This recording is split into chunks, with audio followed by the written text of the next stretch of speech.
सादर प्रणाम। मैं हूं हिमांशु द्विवेदी और स्वागत है आपका हमारे इस खास कार्यक्रम चर्चा के विशेष प्रसारण में। विशेष प्रसारण इसलिए क्योंकि सामान्य तौर पर चर्चा का प्रसारण रात 8 से 9 बजे तक होता है, 1 घंटे के लिए होता है। लेकिन कल भी हमने 2 घंटे के लिए विशेष प्रसारण किया था और आज भी हम 2 घंटे के लिए आपसे जुड़ रहे हैं। जुड़ने की वजह यह है कि मध्य प्रदेश में नगरीय निकाय चुनाव का सिलसिला शुरू हो गया है। महापौर पद के संदर्भ में भारतीय जनता पार्टी के द्वारा सभी 16 सीटों के लिए प्रत्याशी के नाम ऐलान कर दिए गए। वहीं भारतीय राष्ट्रीय कांग्रेस जो दूसरा प्रमुख विपक्षी दल है, उसके द्वारा 15 सीटों के संदर्भ में प्रत्याशी घोषित कर दिए गए। तो कम से कम महापौर के संदर्भ में अगर बात करें तो इसकी स्पष्ट तौर पर सामने है। जहां तक पार्षद के संदर्भ में प्रत्याशियों के ऐलान की बात है तो दोनों पार्टियों को पसीना आया हुआ है। दोनों पार्टियों के लिए पार्षदों का ऐलान एक बहुत बड़ी चुनौती है। उसमें भारतीय जनता पार्टी ने फिर भी बढ़त बना रखी है क्योंकि उसने तकरीबन आधे सीटों के संदर्भ में नामों को सार्वजनिक कर दिया। पर कांग्रेस पार्टी के द्वारा अभी तक किसी भी नगर निगम के संदर्भ में पार्षद पद के लिए उम्मीदवारों का ऐलान नहीं किया गया है। संभावित दबाव से बचने के लिए शायद ये एक रणनीति के तहत उठाया हुआ कदम है। इसलिए हम जो बातचीत करने जा रहे हैं वो केवल और केवल महापौर पद के प्रत्याशियों के संदर्भ में बात करने जा रहे हैं। कल हमने 8 सीटों के संदर्भ में बात की थी, 8 शहरों के संदर्भ में बात की थी जो मूलतः विंध्य, महाकौशल और मध्य भारत के संदर्भ में थे। कल हमने सीधी, सतना, सिंगरौली के संदर्भ में बात की थी, जबलपुर, कटनी, छिंदवाड़ा के लिए बात की थी, सागर, भोपाल के संदर्भ में बात की थी। पर अब हम रुख कर रहे हैं मालवा की ओर और ग्वालियर चंबल संभाग की ओर। मालवा निमाड़ के अंतर्गत 6 सीटें, ग्वालियर चंबल संभाग में 2 सीटें हैं जिनके संदर्भ में हम बातचीत करने जा रहे हैं। भारतीय जनता पार्टी के संदर्भ में अगर बात करें तो भारतीय जनता पार्टी के लिए एक बड़ी चुनौती ये चुनाव है।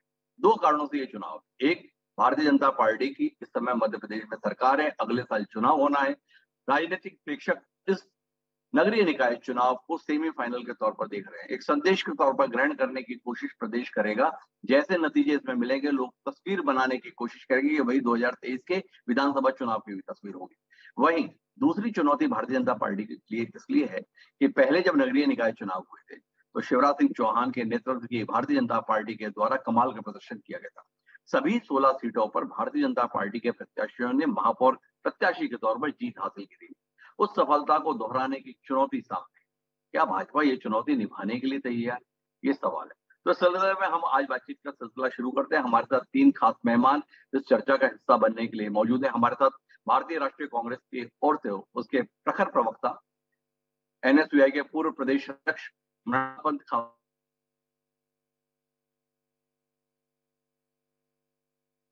पार्टी के प्रवक्ता है, वह भी हमारे साथ। और इन दोनों के बीच में मालवा निमाड़ की राजनीति को बेहद नजदीक से जानने बूझने वाले वरिष्ठ पत्रकार, इंदौर प्रेस क्लब के अध्यक्ष अरविंद तिवारी जी के। आप तीनों का स्वागत है। चर्चा की शुरुआत बारी बारी से हर शहर के संदर्भ में करेंगे। शुरुआत जो हम करने जा रहे हैं वो देवास के संदर्भ में करने जा रहे हैं। देवास सीट के संदर्भ में भाजपा के गढ़ के तौर पर इसे पहचाना जाता है, पवार परिवार के गढ़ के तौर पर इसे पहचाना जाता है। युवराज सुखोजीराव पवार यहाँ से लगातार विधायक थे। उनके असमय निधन के बाद उनकी पत्नी गायत्री राजे पवार वहां से विधायक के तौर पर लगातार सक्रिय हैं। एक बड़ी चुनौती भारतीय जनता पार्टी की ओर से कांग्रेस के लिए है। भारतीय राष्ट्रीय कांग्रेस ने यहां से क्या तैयारी के साथ अपने प्रत्याशी को मैदान में उतारा है, ये सवाल इसलिए ज्यादा मौजूद हो गया कि एक ऑडियो वायरल हुआ। इस क्षेत्र के एक प्रखर नेता है सज्जन सिंह वर्मा, काफी नाराज हैं वर्तमान प्रत्याशी की घोषणा के संदर्भ में। कह रहे हैं दिग्विजय सिंह ने टिकट दिलाया है। इस प्रकार का ऑडियो सार्वजनिक हुआ। सज्जन सिंह वर्मा के द्वारा अभी तक उसका खंडन भी नहीं किया गया। एक पक्ष कहता है जो प्रत्याशी हैं वो भी सज्जन सिंह वर्मा की समर्थक है, लेकिन सज्जन सिंह वर्मा उस नाम के साथ खुद को जोड़े नहीं रखना चाहते, इसलिए ये कह रहे हैं। अपने आप में एक रायता सा फैल गया। मृणाल पंत मेरे साथ में है। पहले ही कांग्रेस के लिए चुनौतियों की कमी नहीं, उसके बाद आपके नेता अपनी तरफ से कमी भी नहीं रखते। मृणाल जी, आपकी पहली टिप्पणी देवास के संदर्भ में।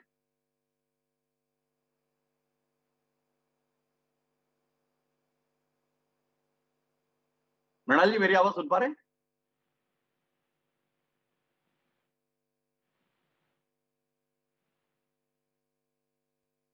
शायद मृणाल जी तक मेरी आवाज नहीं पहुंच रही है, लेकिन मेरे साथ में राजपाल जी हैं, यहाँ से प्रत्याशी के तौर पर गीता अग्रवाल जी हैं। उनके संदर्भ में भी सवाल थे।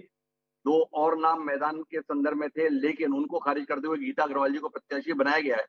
क्या कुछ ऐसा राजपाल जी हमें बता सकते हैं जिसके चलते आपको लगता है कि गीता अग्रवाल एक उपयुक्त प्रत्याशी है और उनको मैदान में उतार के भारतीय जनता पार्टी ने अपनी राह आसान की है, या भारतीय जनता पार्टी के लिए प्रत्याशी मायने ही नहीं रखता है? कमल ही काफी है, शिवराज ही काफी है, बीडी शर्मा ही काफी है, इसलिए प्रत्याशी पे बात ही क्यों करनी। भारतीय जनता पार्टी डॉक्टर साहब एक कैडर बेस हमारा राष्ट्रीय संगठन है। कार्यकर्ता आधारित राजनीतिक दल होने के नाते निश्चित तौर पर आप जो बात कह रहे हैं कि हमारे यहाँ जो बूथ इकाई पर जो त्रिदेव है वो बहुत महत्वपूर्ण इकाई है, परंतु जैसा कि आदरणीय मुख्यमंत्री शिवराज सिंह चौहान जी ने कहा है कि विगत दिनों हमारी प्रदेश की टीम विष्णुदत्त शर्मा जी के नेतृत्व में पूरे मध्य प्रदेश में उम्मीदवार चयन में बहुत ही सावधानी पूर्वक ऐसे कार्यकर्ताओं को स्थान देने का काम किया है जो कहीं न कहीं पार्टी का काम करने के साथ साथ में राजनीतिक तौर पर अन्य विधाओं में भी समाज सेवा के माध्यम से कार्यरत थे।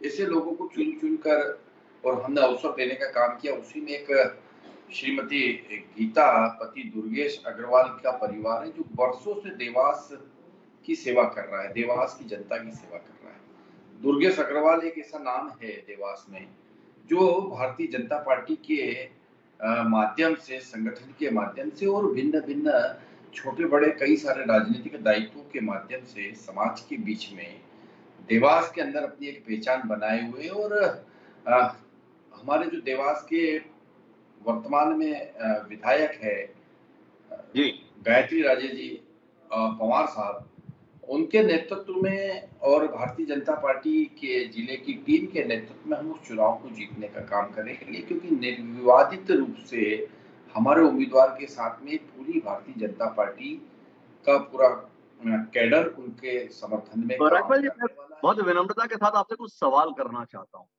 भारतीय जनता पार्टी बताती है कि हम तो महिला शक्ति का बड़ा सम्मान करते हैं। भारतीय जनता पार्टी ये भी बताती है कि हमारा महिला मोर्चा एक बेहद सक्रिय संगठन है, हमारे पास सक्रिय कार्यकर्ताओं की कमी नहीं है। और जब प्रत्याशी चयन की बात आई तो जिनको प्रत्याशी बनाया गया है गीता अग्रवाल जी, उनकी कुल पहचान इतनी है कि वो भारतीय जनता पार्टी के सक्रिय कार्यकर्ता दुर्गेश अग्रवाल जी की पत्नी। क्या महापौर पद के संदर्भ में एक नेता की पत्नी होना ही अब भारतीय जनता पार्टी के अंदर क्वालिफिकेशन है? क्वालिफिकेशन के क्राइटेरिया में महिला मोर्चा नाम का संगठन एक कार्यकर्ता ऐसा तैयार नहीं कर सका इतने वर्षों में जिसको देवास क्षेत्र के संदर्भ में पार्टी प्रत्याशी बना पाती। ये सवाल आम मतदाता के जहन में है। राज्यपाल जी जैसा कुशाग्र प्रवक्ता हमारे साथ है, उम्मीद करते हैं इस सवाल का कोई माकूल उत्तर मिल पाएगा आपके माध्यम से। आता है समय समय पर कि कार्यकर्ता जो हमारे सक्रिय रूप से काम करते हैं उनके साथ साथ में उनके परिजनों के बारे में भी ये विषय आता है और विशेष करके जब महिला सीट होती है तो उस समय ये विषय आता है। और इस विषय का जवाब मैं ये देना चाहता हूँ आपको कि भारतीय जनता पार्टी में जब कार्यकर्ता के भाव से कोई परिवार काम करता है तो मेरा ऐसा मानना है व्यक्तिगत तौर पर कि वो पूरा परिवार कहीं ना कहीं पार्टी की रीति नीति को आगे बढ़ाने में वर्षों खपता है। एक चेहरा दिखता है सामने पर, उस चेहरे को आगे करने के लिए उस परिवार के कई सारे सदस्य और उस परिवार के कई सारे मित्र और विशेष करके उस परिवार की गृहणियां भी उस काम में लगती है। और ये दुर्गेश अग्रवाल जी के परिवार में जो गीता जी का टिकट हुआ है, ये पार्टी की सक्रिय सदस्य लंबे समय से रही है। स्थानीय स्तर पर काम करने का अवसर इन लोगों को मिलता है, तो इस वजह से इनके नाम और इनका चेहरा बहुत चर्चित नहीं होता। इसलिए जब इस प्रकार के बड़े पद पर इनको कभी मौका मिलता है ऐसे कार्यकर्ताओं को, तो ये चर्चा उठती है स्वाभाविक तौर पर कि इनकी पहचान सिर्फ इनकी धर्मपत्नी होना है। परंतु मैं आपको ये कहना चाहता हूँ कि जिस क्षेत्र में हम लोग काम करते हैं हमारा पूरा परिवार उस क्षेत्र में भी काम पे लगता है। आज अगर मान लो मैं काम करता हूँ तो मेरी समझ में नहीं आई। परिवारवाद के खिलाफ मुहिम चलाने वाली भारतीय जनता पार्टी जब उम्मीदवार चयन की बात आई तो कुल मिला के परिवार के अंदर ही सिमट कर रह गई। तमाम महिला कार्यकर्ताओं को खारिज करते हुए एक नेता विशेष की पत्नी ही महापौर पद के प्रत्याशी के लिए देवास के संदर्भ में उपयुक्त पाई गई, ये एक सवाल है। इस सवाल को लेकर मैं मृणाल पंत जी के पास जा रहा हूँ। मृणाल पंत जी से मैं फिर से अपने सवाल को दोहराता हूँ। दो सवाल मेरे पास में है। एक भारतीय जनता पार्टी के प्रत्याशी के संदर्भ में जिनकी कुल पहचान भारतीय जनता पार्टी के एक प्रखर नेता दुर्गेश अग्रवाल जी की पत्नी के तौर पर है, वही दूसरी तरफ कांग्रेस के संदर्भ में भी वही पहचान आपके उम्मीदवार के संदर्भ में वह भी रमेश व्यास की पत्नी के तौर पर ही ज्यादा पहचानी जा रही है। विनोदिनी व्यास का अपना काम क्या है, अपनी उपलब्धि क्या है, इसके संदर्भ में रोशनी की जरूरत है। एक दूसरा आपसे जानना यह है कि क्या आपके नेता चुनाव लड़ने से पहले ही हार मान रहे हैं? जिस प्रकार से सज्जन सिंह वर्मा जी का एक ऑडियो सोशल मीडिया में वायरल हो रहा है, जिसका उन्होंने अभी तक खंडन भी नहीं किया है, और कुल मिलाकर उसकी अभिव्यक्ति ऐसी है कि उम्मीदवार के तौर पर ठीक नहीं हुआ। दिग्विजय सिंह ने टिकट दिला दी, अब मैं क्या कर सकता हूँ? इस प्रकार की भावनाएं इस क्षेत्र के एक बड़े नेता सज्जन सिंह वर्मा व्यक्त कर रहे हैं। थोड़ा मृणाल पंत जी हौसला दें अपने कार्यकर्ताओं को, जनता के बीच में कुछ भरोसा पैदा करें, क्योंकि आपके नेता का बयान ना तो हौसला रहने दे रहा है, ना भरोसा। देखिए, सबसे पहले तो उस वायरल वीडियो की बात कर लेते हैं। जी सज्जन वर्मा जी ने एक सवाल की प्रतिक्रिया में वो बात कही। अब उन्होंने जी कही या किसी ने भी कही, लेकिन जिसने भी कही वो किसी सवाल की प्रतिक्रिया में कही गई बात है। और सवाल जी इस तरह था कि सज्जन वर्मा जी जैसे बड़े वरिष्ठ कांग्रेस के नेता जो कई बार विधायक रह चुके हैं, मंत्री रहे हैं, उनको जातिगत उलाहना देने की किसी व्यक्ति ने कोशिश की थी, जो भारतीय जनता पार्टी के कार्यकर्ता भी हो सकते हैं और जैसे हमारे समाज में अभी भी जातिगत विभेद को मानने वाले लोग हो सकते हैं, उस तरह की भाषा का प्रयोग किया था। सज्जन जी वर्मा जी उस तरह के लोगों में से नहीं है जो इस तरह की बातों को शांति से सुन ले। जी उन्होंने जवाब दिया और जवाब में कई बार भावना में, आवेश में आके ऐसी भाषा का उपयोग हो जाता है जो सामान्य तौर पर नहीं होता। अब मैं कह नहीं सकता कि वो आवाज सज्जन वर्मा जी की थी या जिसकी थी, लेकिन जिसका ने भी जवाब दिया वो भावावेश से भरा हुआ जवाब था, ये बात ठीक है। इसका चुनाव से कोई संबंध नहीं। अब दूसरा जी सवाल, दोनों प्रत्याशियों के संदर्भ में आपने बात कही। जी कांग्रेस पार्टी ने इस बात को कभी भी नहीं छुपाया कि हम हमारे परिवार के लोगों से टिकट देते हैं। हमारी जी परंपरा रही है, हमारे यहाँ कोई वरिष्ठ कार्यकर्ता रहा है, कोई बड़ा नेता रहा है, उसके परिवार में कोई ऐसा व्यक्ति है जिसका भी कार्यकर्ताओं से मेल जोल है, लोगों का घरों पर आना जाना है, तो उनकी अनुपस्थिति में उतना ही प्रेम से, उतना ही सम्मान से, जैसे वो राजनीतिक व्यक्ति की अनुपस्थिति में अगर कोई महिला है जो उनका स्वागत सत्कार करती हैं, उनसे संवाद करती हैं, उनकी अनुपस्थिति में उनकी समस्याओं को कांग्रेस के और लोगों तक भी पहुंचा देती है, तो कांग्रेस इसको पर्याप्त योग्यता मानती है। हम जी भारतीय जनता पार्टी की तरह दो मुही बात नहीं करते। हमारी जी कथनी और करनी में अंतर नहीं है कि एक तरफ परिवार को प्रधानमंत्री जी, मुख्यमंत्री जी, प्रदेश अध्यक्ष से लेकर सब लोग सुबह शाम कुछ न कुछ कहते रहें, अखबारों में बड़े बड़े बयान देते रहें, और जब मौका आए तो पार्टी की उन महिलाओं की उपेक्षा करके जो काम करते रही हैं, जिन्होंने पार्टी के लिए अपना खून पसीना बहाया है, उनको दरकिनार करके किसी ऐसे व्यक्ति को टिकट दे दिया जाए जिन्हें आप प्रखर कार्यकर्ता कह रहे थे। वास्तव में श्री अग्रवाल जी प्रखर कार्यकर्ता नहीं है, जी वो तो केवल जो स्थानीय विधायक परिवार तुकोजी राव परिवार जी का है, उनके पसंदीदा व्यक्ति भर हैं। कांग्रेस पार्टी के कार्यकर्ताओं, माफ कीजिएगा, भारतीय जनता पार्टी के कार्य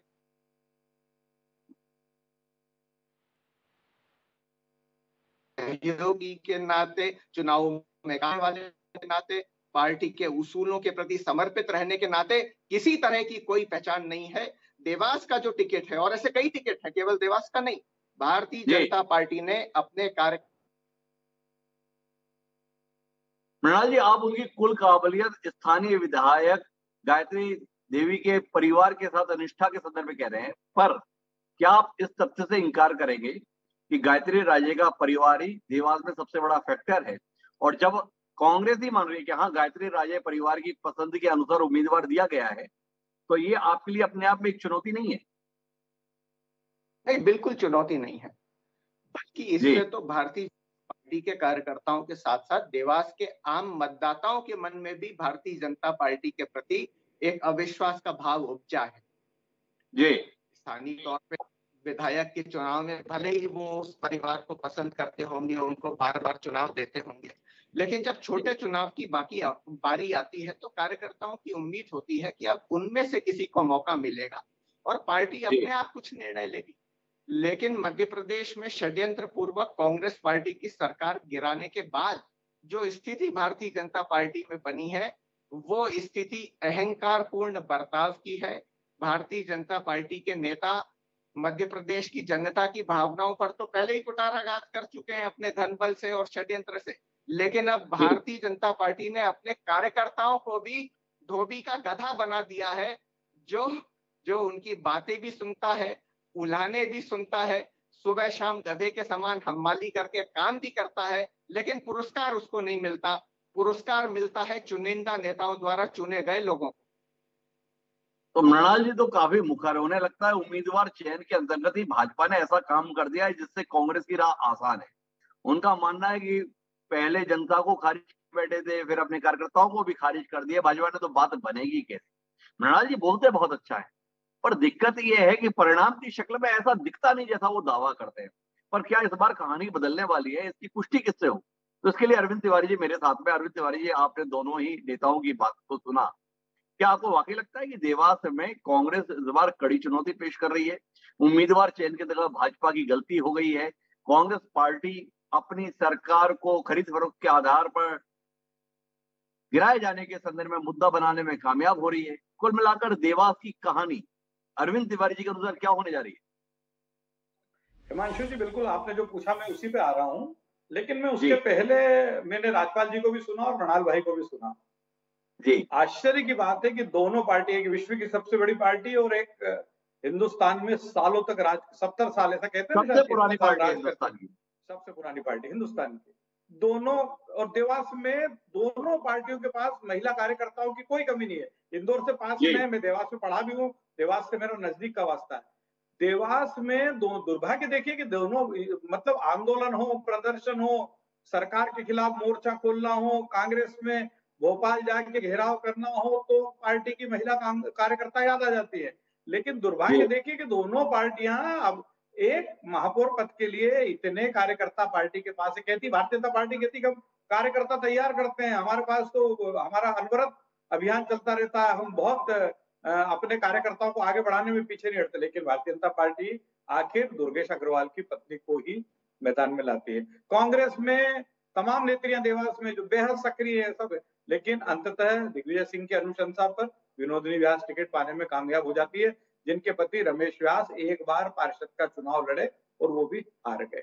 ये तो जो दोनों नेताओं ने बात की उस संदर्भ में बात कहूंगा कि मतलब कार्यकर्ता, आखिर कार्यकर्ता काम किसके लिए करे, कार्यकर्ता यही आके हतोत्साहित हो जाता है। अब मैं आपसे दूसरी बात कहूँ कि देवास का जो राजनीतिक समीकरण है, देवास में लंबे समय से मुझे जहां तक ध्यान है कि जय सिंह ठाकुर अंतिम महापौर रहे कांग्रेस के, उसके बाद कांग्रेस सत्ता में नहीं रही। 2 एक चुनाव तो मैं देख चुका हूं कि 10 साल से तो करीब सत्ता से बाहर है देवास में कांग्रेस। दोनों पार्टी के जो उम्मीदवार मैदान में लाई है, दोनों पार्टियों में संतोष। कांग्रेस में शिवा चौधरी जो प्रदेश सचिव थे, उन्होंने पार्टी छोड़ दी और उनकी बहू मनीषा ने निर्दलीय पार्टी से बगावत करके निर्दलीय उम्मीदवार के रूप में नामांकन दाखिल कर दिया। भारतीय जनता पार्टी में दिलीप बांगर वरिष्ठ नेता है, उनकी पत्नी ने पार्टी से बगावत करके, और दिलीप बांगर जो है उनकी पत्नी ने निर्दलीय चुनाव लड़ने के लिए नामांकन दाखिल कर लिया। तो विरोध की शुरुआत तो हो ही गई है। भारतीय जनता पार्टी ये मानती है कि एक स्थापित कार्यकर्ता की पत्नी को मैदान में ले आए हम, जैसा राजपाल जी ने कहा कि हमारे यहाँ तो कार्यकर्ता पार्टी से जुड़ता मतलब उसका परिवार ही जुड़ जाता है। तो इसी तर्क के आधार पर दुर्गेश अग्रवाल की पत्नी को पार्टी ने टिकट दे दिया। ये नहीं बता रहे हैं कि देवास में जो टिकट की लड़ाई थी उसमें गायत्री राजे पंवार, क्योंकि दुर्गेश अग्रवाल महल के खास माने जाते हैं देवास में, तो वो अपनी पत्नी को गायत्री राजे तुकोजी राव पंवार के खास से पहले और आजकल गायत्री राजे के खास है, तो वो अपनी पत्नी को टिकट दिलाने में कामयाब हो गए। नतीजा क्या होगा ये तो आने वाले समय में जो स्थितियां बनेगी। कांग्रेस में तमाम लोग दावेदार थे, दावे को नजर, जब विनोदिनी व्यास का नाम घोषित हुआ तो कांग्रेस के देवास के लोग ही चौंक पड़े कि ये नाम आखिर आ कहां से गया, ये नाम आखिर आ कहां से गया। तो मेरा मतलब ये कि दोनों पार्टियों ने अपने साथ जो जुड़े कार्यकर्ता, जो महिला नेत्रियां हैं, उनको मौका देने की बजाय अपने नेताओं के परिवार से जुड़े लोगों को ही मौका दिया। असंतोष सामने आने लगा है कि चुनाव आगे जाके किस करवट पर बैठता है ये जरूर अभी देखना है। मैं बीच में रोकना चाहूंगा, 2 बातें आपकी बातचीत से समझ में आ रही हैं। एक, दोनों ही पार्टियों ने अवसर गंवा दिया अपने प्रामाणिक कार्यकर्ता को अवसर देने के संदर्भ में। दोनों ही नेताओं की पत्नियों के माध्यम से मैदान में उतरे।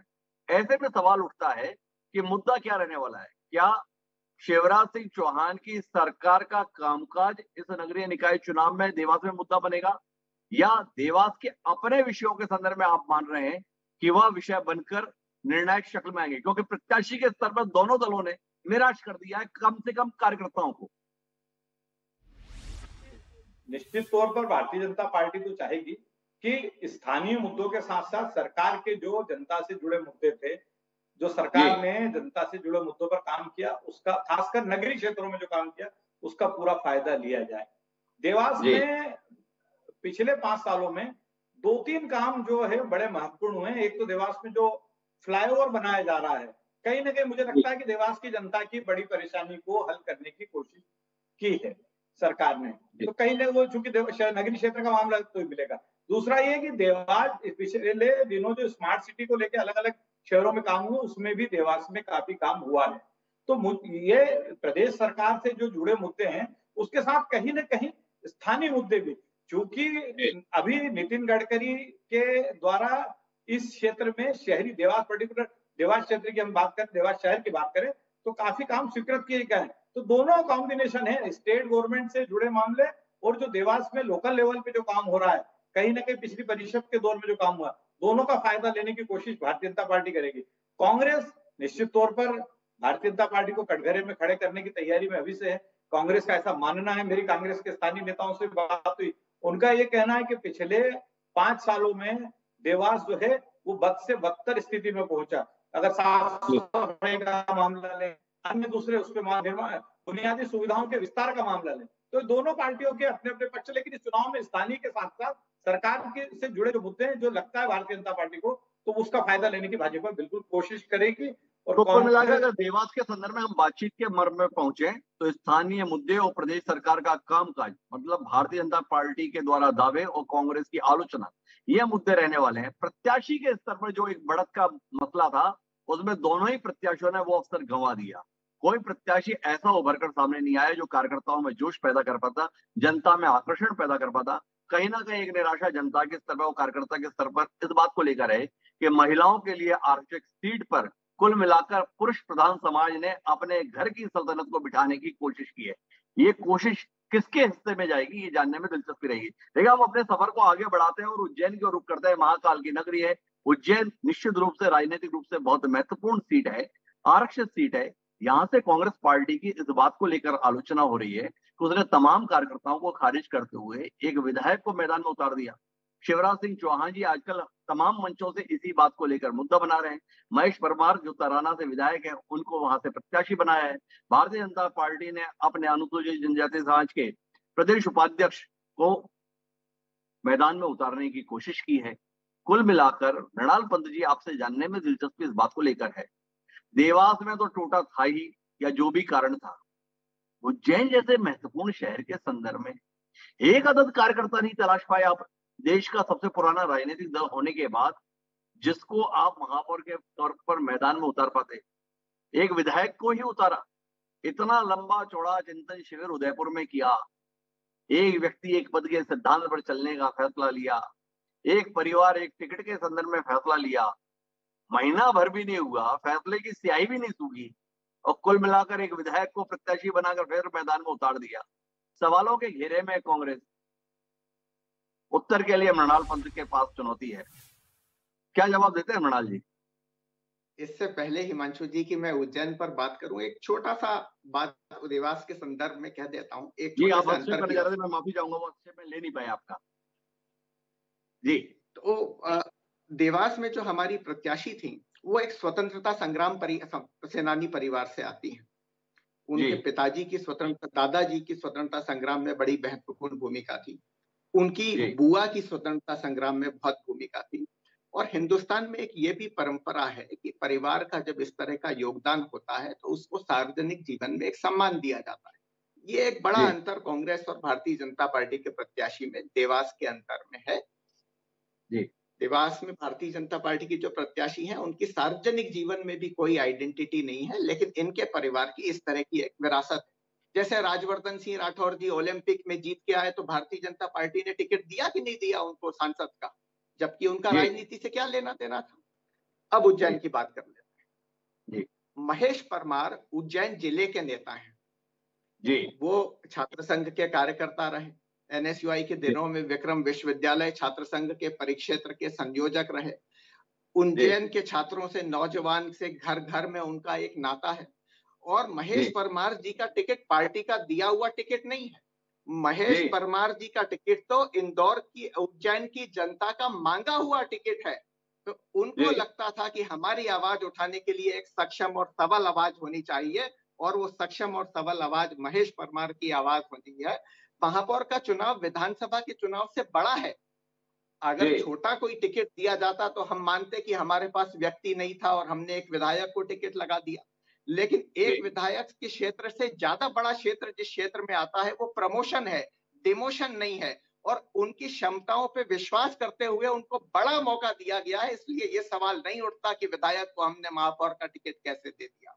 उज्जैन के विकास के मैं लिए मृणाल एक जी सबल आवाज की। विनम्रतापूर्वक आपको बीच में रोकूंगा और आपसे जानना चाहूंगा, क्या सारे अफसर, सारी पदोन्नतियां माननीय परमार जी के हिस्से में ही आएंगी और बाकी कांग्रेस कार्यकर्ताओं के हिस्से में जिंदाबाद के नारे लगाना और फूलमालाएं पहनाना ही आएगा? क्या भारतीय राष्ट्रीय कांग्रेस के पास में पूरे उज्जैन शहर के अंदर महेश परमार से इधर एक चेहरा इस लायक नहीं दिखा कि जिसको प्रत्याशी बनाया जा सकता? वाकई मृणाल पंत जी अपने उदयपुर के चिंतन शिविर के फैसलों को इस आधार पर खारिज करेंगे? और अगर यही फैसला है तो फिर जाके उदयपुर में चिंतन शिविर और संकल्प शिविर लिया क्यों था? सवाल है मृणाल जी।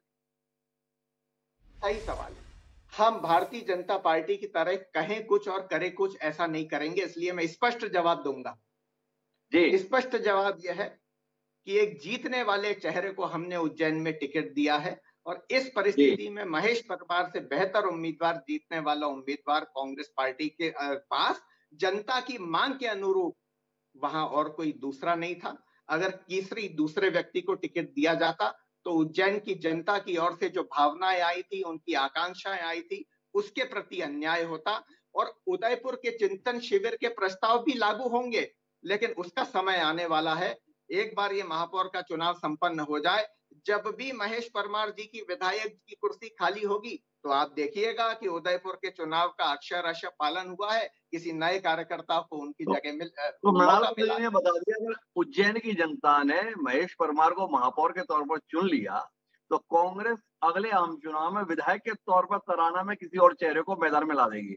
महेश परमार तक ये संदेश जाना चाहिए। लेकिन मैं राजपाल सिंह सिसोदिया जी से जरूर समझना चाहता हूँ, मृणाल पंत जी यहाँ बता रहे हैं कि उन्होंने प्रत्याशी जो दिया है वो पार्टी ने नहीं दिया, उज्जैन की जनता की मांग पर कांग्रेस ने ये फैसला लिया है। कितनी जमीन खिसक गई राजपाल जी आपकी?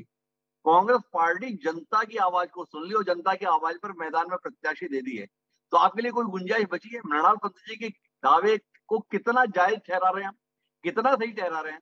और फिर जानने में दिलचस्पी है, जब जनता महेश परमार के साथ थी तो मुकेश टटवाल का सिर कटवाने के लिए मैदान में उतारा क्यों? या मृणाल पंत जी आत्ममुग्धता के शिकार हैं और आपकी इससे ना इत्तेफाकी है? प्रजातंत्र में जो चुनाव होता है तो चुनाव में जनता तो भगवान के स्वरूप में होती है। उनका आदेश निर्देश जो होता है और उनका जो परिणाम आता है वो परिणाम तो सिर आंखों में सभी राजनीतिक दलों को रहता है। परंतु ये जनता ने आवाज लगा दी और कमलनाथ जी ने सुन ली। जी ये बात कुछ गले नहीं उतर रही, इसलिए नहीं उतर रही कि अगर उज्जैन की जनता कांग्रेस को इतना ही चाहती होती तो पिछले 20 साल से तो उज्जैन की दोनों सीटों पर कांग्रेस के अते पते नहीं है। महापौर के रूप में भी लंबे समय से अगर आप देखेंगे तो भारतीय जनता पार्टी ही वहां पर जीत कर आती है। अब ऐसे में जनता ने कांग्रेस को न चुनते हुए महेश परमार जी को चुनने का काम कर लिया और वो आवाज सुन ली। तो मैं समझता हूँ कि ये संगठन अगर सिर है और उसमें कार्यकर्ता या उम्मीदवार आंख होता है तो ये सिर से बड़ी आंख हो गई है जो कांग्रेस को कहां ले जाएगी आप अंदाज लगा सकते हैं। मैं तो इतना कहना चाहता हूं कि महेश परमार जी जो कि क्षेत्र बदल बदल कर चुनाव लड़ने में माहिर है, जिला पंचायत के भी कभी क्षेत्र में कंटिन्यू नहीं लड़े, फिर विधायक जिला पंचायत के अध्यक्ष हो गए, फिर विधायक बन गए, विधायक के बाद में अब महापौर के लिए आ गए, कल को फिर अगली जगह कहीं जनता की आवाज आ जाएगी और कमलनाथ जी सुन लेंगे। वास्तविक में उज्जैन में कांग्रेस जो है गुट गुट में खंडित है, बटी हुई है और अभी उज्जैन में कमलनाथ जी का गुट भारी चल रहा है। चाहे नगर अध्यक्ष कांग्रेस के जो बने हैं वो कमलनाथ गुट के हैं, से लगाकर तमाम तरह के जो निर्णय वहां कांग्रेस के हो रहे हैं वो कमलनाथ जी के हिसाब से कमलनाथ जी के गुट के हो रहे हैं। एक बात। दूसरी बात, ये तो कांग्रेस की बात हुई। भारतीय जनता पार्टी ने हमारे एक बहुत ही सरल सौम्य एक ऐसे कार्यकर्ता को महापौर का टिकट देने का काम किया है जो लंबे समय से भारतीय जनता पार्टी के रीति नीतियों के अनुसार काम कर रहा है, और वो काम करते करते अंत्योदय की भावना के तहत अंतिम पंक्ति में बैठे हुए लोगों के लिए काम करते हुए शोषित, वंचित, पिछड़े, अनुसूचित वर्ग में काम करते करते यहाँ तक इस मुकाम तक पहुंचे हैं। शिक्षित है, विनम्र है, सेवाभावी है, और पार्टी के हर कार्यकर्ता के बीच में लोकप्रिय है, और कहीं न कहीं जनता के बीच में भी सामाजिक सरोकार के माध्यम से वो स्थापित है। हमने वहां पर समीकरण के विषय में आपसे पक्ष चाहिए था। ऐसा बताया जा रहा है कि जो भारतीय जनता पार्टी के प्रत्याशी हैं वो पूर्व मंत्री पारस जैन जी के काफी नजदीकी हैं। उन पारस जैन की जिन्हें भाजपा ने अभी खारिज किया हुआ है। भाजपा की नई पसंद मोहन यादव है, जिसका वर्तमान में दौर चल रहा है, उसको खारिज करते हुए एक पुराने व्यक्ति की पसंद को मैदान में उतारा है। थोड़ा अपने लिए चुनौती बढ़ा नहीं ली? कहीं कोई किसी का विशेष नहीं होता, कोई किसी का खास नहीं होता, हम सब लोग संगठन को लेकर काम करते हैं। अब पारस जैन जी लंबे समय से उज्जैन का प्रतिनिधित्व कर रहे हैं, और मैं समझता हूँ कि जब से मैंने भी राजनीतिक क्षेत्र में काम करना उज्जैन में शुरू किया, तब से मैं पारस जी को लगातार विधायक के रूप में देख रहा हूँ। अब जब लगातार मैं उनको विधायक के रूप में देख रहा हूँ, और जब हम सार्वजनिक जीवन में काम करते हैं, तो डे टू डे के काम में कहीं ना कहीं विधायक, सांसद, इन लोगों से काम पढ़ने का काम हम लोगों का होता है। इनको काम बताने का काम भी होता है, इनके माध्यम से काम कार्यकर्ताओं के कराने का भी काम होता है। जनता की समस्या भी हम इनके माध्यम से सदन में या शासन प्रशासन तक पहुंचाने का काम करते हैं। तो इन सब बातों को लेकर कहीं ना कहीं काम कराया करते थे, अभी तो आपने उनका काम लगा रखा है, ये सब लोग समझ रहे हैं राजपाल जी। तो रिलीव मामला जरा दिलचस्प है, इतना सरल मामला नहीं है। लोग देख रहे हैं कि पारस जैन जी के साथ क्या हो रहा है, क्या कराया जा रहा है। बहरहाल आपका दावा है, अपने प्रत्याशी को लेकर बड़े अभिभूत है राजपाल जी, लेकिन मैं अरविंद तिवारी जी आपके पास आना चाहता हूँ। कांग्रेस ने एक गंभीर प्रत्याशी दिया है। महेश परमार का अतीत बता रहा है कि उन्हें चुनाव लड़ना ही नहीं आता है, बल्कि चुनाव जीतना भी आता है। छात्र राजनीति से सक्रिय, जिला पंचायत के तौर पर भी एक बड़ी भूमिका में रहे, इसके बाद विधायक के तौर पर भी जीतने में सफल रहे, और अभी महापौर का प्रत्याशी बनने में भी सफल रहे, और प्रत्याशी अनायास नहीं बने। इंदौर और उज्जैन के संदर्भ में कांग्रेस के जो प्रत्याशी घोषित हुए वो पिछले 1 साल से मानो प्रत्याशी के तौर पर ही सक्रिय है। क्या कहते हैं आप, वाकई भाजपा के लिए गंभीर चुनौती है उज्जैन? देखिए, निश्चित तौर पर महेश परमार की कांग्रेस उम्मीदवार के रूप में चुनाव में मौजूदगी ही ये संकेत दे रही है कि कांग्रेस इस चुनाव को बहुत गंभीरता से ले रही है और भाजपा के सामने कड़ी चुनौती पेश की। मैं मृणाल भाई की बात से आधा सहमत हूँ। मृणाल भाई ने कहा कि उज्जैन की जनता चाहती थी। मेरा ऐसा मानना है कि उज्जैन शहर में जो कांग्रेस के नेताओं के बीच आपसी समन्वय नहीं बैठ पा रहा था, तो महेश परमार एक ऐसा नाम निकल के आया, क्योंकि कमलनाथ के बहुत नजदीकी महेश परमार विधायक बनने के बाद जो कमलनाथ के 20-25 जो विधायक, जो युवा उनके बड़े नजदीकी, उसमें से महेश परमार एक है। तो उज्जैन के नेताओं ने ही एक रास्ता निकाला कि आपस में तालमेल नहीं बैठ पा रहा, तो महेश परमार के रूप में उन्होंने एक ऐसे व्यक्ति को चुना जिसकी सभी में स्वीकार्यता थी। तो महेश परमार के उम्मीदवार होने का भी कारण रहा कमलनाथ के पास और स्थानीय नेताओं के बीच में उनकी स्वीकार्यता, सक्रिय बेहद। दूसरा है जातिगत समीकरण भी कहीं ना कहीं इस बार कांग्रेस ने उज्जैन में थोड़े से खंगाले हैं।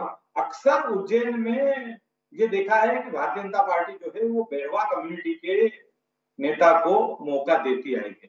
कांग्रेस ने इस बार एक दूसरी अनुसूचित जाति की एक दूसरी कम्युनिटी, भलाई कम्युनिटी जो कहलाती है, उसके जो प्रतिनिधि के रूप में जाने जाते हैं, उसका जो मतलब जिस वर्ग से है महेश परमार, उनको वहां मौका दिया। तो मतलब कांग्रेस ने इस बार जातिगत समीकरणों को भी कहीं ना कहीं टच किया है उज्जैन के उम्मीदवार के मामले में। और जब कांग्रेस के उम्मीदवार के रूप में महेश परमार की घोषणा काफी पहले, महीने भर पहले घोषणा हो गई थी कांग्रेस के उम्मीदवार के रूप में।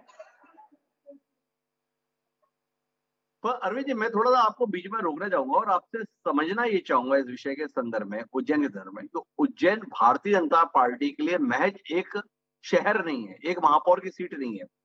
आप देखें कि उज्जैन भारतीय जनता पार्टी के नेताओं के लिए महाकाल की दृष्टि से एक तीर्थ स्थान है।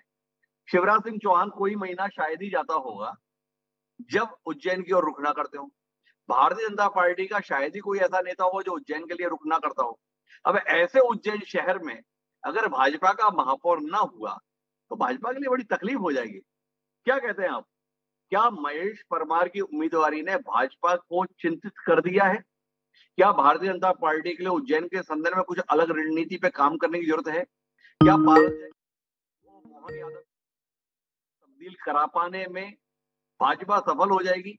ये इतने सवाल हैं, इनका कोई उत्तर अरविंद तिवारी जी के पास है? देखिए हिमांशु जी, निश्चित तौर पर भारतीय जनता पार्टी चाहेगी कि उज्जैन नगर निगम उसके कब्जे में रहे, उज्जैन में महापौर भारतीय जनता पार्टी का हो।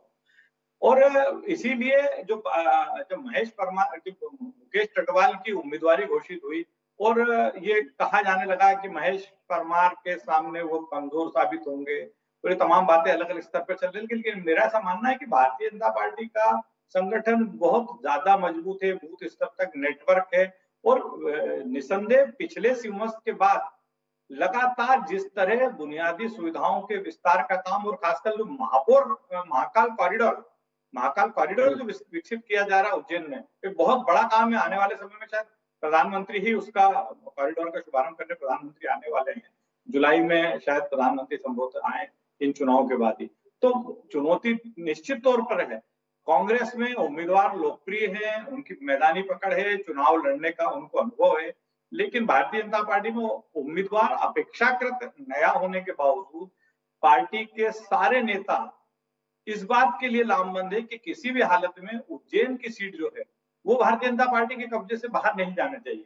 और बहुत मतलब इसके लिए बातचीत के मार्ग में पहुंचे तो कांग्रेस ने उम्मीदवार चयन के तौर पर इस मुकाबले को दिलचस्प भी बना दिया और कड़ा भी बना दिया। महेश परमार की उम्मीदवारी विधायक के तौर पर सवालों के घेरे में भले ही हो, लेकिन जनता के बीच में उनकी उपस्थिति, उनकी पकड़ और संगठन के स्तर पर स्वीकार्यता ये बता रही है कि उज्जैन जैसा प्रतिष्ठित शहर भाजपा के लिए एक चुनौती के तौर पर रहेगा। भारतीय जनता पार्टी को अतिरिक्त मेहनत, अतिरिक्त प्रयास इस बात के लिए करने पड़ेंगे वो सीट नहीं बल्कि अपना सम्मान बचा पाए। जानने में दिलचस्पी रहेगी लोगों की प्रदेश भर की उज्जैन में होने क्या जा रहा है। पर अब हम रुख कर रहे हैं, आगे बढ़ते हैं और बुरहानपुर की ओर। बुरहानपुर से भारतीय जनता पार्टी ने एक परिवार पर फिर से दांव लगाया है। माधुरी अतुल पटेल प्रत्याशी का नाम है जो भारतीय जनता पार्टी की ओर से प्रत्याशी बनी है। माधुरी अतुल पटेल नाम इसलिए लिया जाता है कि अतुल पटेल जो उनके पति हैं वह भी बुरहानपुर के महापौर रह चुके हैं। माधुरी जी भी 2009 से लेकर 2014 तक महापौर के तौर पर काम कर चुकी हैं। एक बार फिर पार्टी ने उन्हें मैदान में उतारा है और उनके मुकाबले शहनाज अंसारी को कांग्रेस ने मौका दिया है। बुरहानपुर के संदर्भ में काफी विवाद रहा। कांग्रेस के प्रत्याशी के संदर्भ में, कुछ और नामों के संदर्भ में गंभीरता के साथ में ये माना जा रहा था कि उन्हें मैदान में उतारा जाएगा, लेकिन अल्पसंख्यक के व्यक्ति को टिकट दिया जाना है, इस भावना के तहत शहनाज अंसारी को मैदान में उतारा गया। वो 2009 में भी मैदान में उतारी गई थी और इन्हीं माधुरी पटेल के हाथों शिकस्त खाई थी। क्या एक बार फिर माधुरी पटेल के हाथों शिकस्त खाने के लिए उन्हें मैदान में उतारा है, या कांग्रेस को लगा कि एक बार मौका और दिया जाए, शायद वो अपनी पराजय का बदला ले पाए? कुल मिलाकर मृणाल जी बताएंगे। जाति धर्म में कांग्रेस का भरोसा नहीं और बुरहानपुर में प्रत्याशी इसलिए दिया गया कि अल्पसंख्यक से मैदान में उतार रहा था। दोनों बातों में समझना मुश्किल हो जाता है। हम जाति धर्म आदि पर भरोसा नहीं करते और प्रत्याशी चयन में धर्म के आधार पर ही फैसला ले रहे हैं, ये भी आपके नेता माननीय दिग्विजय सिंह प्रदेश को बता रहे हैं। थोड़ा समझाइए ना मृणाल जी, आपकी किस बात को माना जाए, आपकी किस बात को खारिज किया जाए? प्रदेश समझ ही नहीं पाता, जनता समझ ही नहीं पाती और भाजपा ये समझाने में बड़ी सफल हो जाती है कि कांग्रेस की कोई बात कभी समझ में नहीं आती। ये बात सच है कि बुरहानपुर में कांग्रेस पार्टी के दोनों महिला प्रत्याशी बहुत जबरदस्त प्रत्याशी थे। दोनों में से किसी भी चेहरे को टिकट मिलता तो जैसे इस बार चुनाव का परिणाम कांग्रेस पार्टी के पक्ष में आने वाला है, वैसा ही परिणाम दूसरा उम्मीदवार होने की दृष्टि स्थिति में भी आता। देखिए, दोनों ही उम्मीदवारों की जबरदस्त लोकप्रियता है। स्थानीय स्तर पर दोनों निर्वाचित हुए हैं, दोनों की राजनीतिक स्वीकार्यता है और दोनों की क्षमताओं को बुरहानपुर की जनता जानती है। शहनाज अंसारी जी जब पिछली बार महापौर का चुनाव लड़ी थी तो उनकी हार जीत का जो अंतर था वो केवल 4000 का था। अब जब महापौर के चुनाव में इतना छोटा सा अंतर होता है, इसका मतलब ये नहीं होता कि जनता द्वारा किसी व्यक्ति को किसी पद के लिए दरकिनार कर दिया गया है। बहुत छोटा सा अंतर है। बहुत सारे छोटे छोटे स्थानीय समीकरण कई बार ऐसे बन जाते हैं जिसके कारण ये हार जीत में बदल सकती है और इस बार इन्हीं कारणों से यही हार जीत में बदलेगी। सवाल तो ये होना चाहिए कि माधुरी पटेल जी की महापौर जी के पत्नी होने के अलावा जब उन्हें पहली बार महापौर का टिकट मिला तब क्या आइडेंटिटी थी? भाई उनको तो केवल इसलिए टिकट दिया गया था कि वो अतुल पटेल जी की पत्नी है जी। तो ये सवाल तो बुरहानपुर की जनता को भारतीय जनता पार्टी से करना चाहिए और उनके प्रवक्ता बताएं कि फिर वही परिवार वाली बात आ गई। इतनी महिला नेत्रियों के चलते उनको माधुरी पटेल जी ही क्यों मिली जिन्हें वापस दूसरी बार मौका मिला? क्या सारे पद और महापौर का पद खास तौर पर केवल पटेल परिवार के लिए ही आरक्षित है? क्या स्थानीय नेता जो बुरहानपुर के हैं उनको इस बात का डर था कि कोई तीसरी महिला नेत्री अगर महापुर में उभर आएगी तो भविष्य में विधानसभा की सीट खतरे में? मैं बीच में विनम्रता पूर्वक आपसे को रोकना चाहूंगा और आपसे ये जानना चाहूंगा कि कांग्रेस पार्टी ने भोपाल में 1999 में प्रत्याशी बनाई गई विभा पटेल को 2022 में एक बार फिर महापौर पद के लिए प्रत्याशी बनाया है। क्या ये सवाल आपका अपनी पार्टी के लिए भी है या केवल ये सवाल आप भारतीय जनता पार्टी के बुरहानपुर की प्रत्याशी के संदर्भ में ही जिंदा रखना चाहते हैं? दोनों में बड़ा अंतर है। भोपाल में भारतीय जनता पार्टी ने जिस महापौर प्रत्याशी को उम्मीदवार बनाया है वो 2 बार पार्षद का चुनाव हारी है, यानी जनता पार्षद के छोटे चुनाव में थोड़ा बात पर कायम रहे। आपने कहा फिर से जो है माधुरी पटेल को प्रत्याशी, कोई और नेता नहीं मिला। अरे भाई उन्हें तो 2009 में पार्टी ने प्रत्याशी बनाया था। विभा पटेल तो उससे भी 10 साल पहले प्रत्याशी बनाई गई थी। भोपाल प्रदेश की राजधानी है। 20 साल 23 साल बाद भी भारतीय राष्ट्रीय कांग्रेस एक नेता नहीं खोज पाई। भोपाल के संदर्भ में आपने प्रदेश महिला मोर्चा के अध्यक्ष को ही मैदान उतार दिया। महिला मोर्चा के प्रदेश अध्यक्ष को तो इस समय पूरे प्रदेश में घूमकर काम करना था, आपने उनको खुद ही फंसा दिया। तो मेरा केवल इतना मासूम सा सवाल है मृणाल जी आपसे कि आपकी शिकायत केवल भाजपा के संदर्भ में ही है या आप अपनी पार्टी से भी ऐसी शिकायत भोपाल के संदर्भ में रखते हैं? ये मासूम सा सवाल है, शायद कोई उत्तर आपके माध्यम से हमारे दर्शकों को मिल जाए। विभा पटेल जी की आइडेंटिटी महापौर का चुनाव लड़ने के बाद भोपाल के पूर्व महापौर की रही जी, लेकिन माधुरी पटेल जी की आइडेंटिटी महापौर का कार्यकाल पूरा होने के बाद श्री अतुल पटेल जी की पत्नी की रही। देखिए इस आइडेंटिटी में कितना बड़ा अंतर है। और बड़ा गंभीर किस्म का टिप्पणी कहना चाहिए, जो सवाल की शक्ल में है वो मृणाल जी ने उठा दिया। इसलिए मुझे राज्यपाल जी के पास तुरंत जाना पड़ेगा। आपके प्रत्याशी की 5 साल का कार्यकाल पूरा हो जाने के बाद भी पहचान पूर्व महापौर की नहीं बल्कि पूर्व महापौर की पत्नी के तौर पर ही है, ऐसा मृणाल पंत जी का कहना है। राज्यपाल जी, कितना मन को भेद गया मृणाल पंत का यह कहना आपको? कांग्रेस डबल स्टैंडर्ड की बात हमेशा करती रही है और उसी बात को मेरे विद्वान मित्र मृणाल पंत ने भी आगे बढ़ाने का काम किया है। बेचने के बाट अलग और खरीदने के बाट अलग, ऐसा किसी दुकान में नहीं होता है। बाट वेट जो रहता है वो एक ही रहता है। अगर आपने एक बात कही है तो उस बात को अपने ऊपर भी लागू करना चाहिए। देखिए मृणाल पंत शायद ये बात भूल गए, कांग्रेस के नेता ये बात भूल गए कि जब हम एक उंगली से किसी के ऊपर आरोप लगाते हैं तो 3 उंगलियां अपनी तरफ होकर अपने खुद पे भी आरोप लगाने का काम करती है। मैं ये नहीं कहता कि आदरणीय विभा जी की आइडेंटिटी क्या है, वो कांग्रेस की सम्मानीय नेता है, भोपाल जैसी जगह की महापौर भी रही है, परंतु माधुरी पटेल जी ने भी जो खंडवा जो बुरहानपुर में काम किए हैं, अतुल पटेल जी की पत्नी के अलावा भी महापौर बुरहानपुर के रूप में उन्होंने जो वहां के विकास को लेकर काम किए हैं, वो हम जब बुरहानपुर जाते हैं तो हमारी आंखों से वो देखने को मिलते हैं। मैं समझता हूं कि भारतीय जनता पार्टी ने सदैव से ही अपने कार्यकर्ताओं को अवसर देने का काम किया है और उसी के तहत माधुरी पटेल जी को अवसर देने का काम किया और इतनी जल्दी वापस से अगर उन्हें दिया है तो कहीं न कहीं उनका कार्यकाल स्वर्णिम कार्यकाल रहा होगा, तभी हमने उनको टिकट देने का काम किया है। भारतीय जनता पार्टी की कमाल हो गया, आप अपनी पार्टी के जिम्मेदार प्रवक्ता और आप कह रहे हैं कहीं ना कहीं अच्छा काम किया होगा इसलिए उन्हें प्रत्याशी बनाया है। आपको भी भरोसा नहीं है कि वाकई काम अच्छा किया था इसलिए प्रत्याशी बनाया है? आप भी कह रहे हैं कहीं ना कहीं अच्छा काम किया होगा इसलिए प्रत्याशी बनाया है।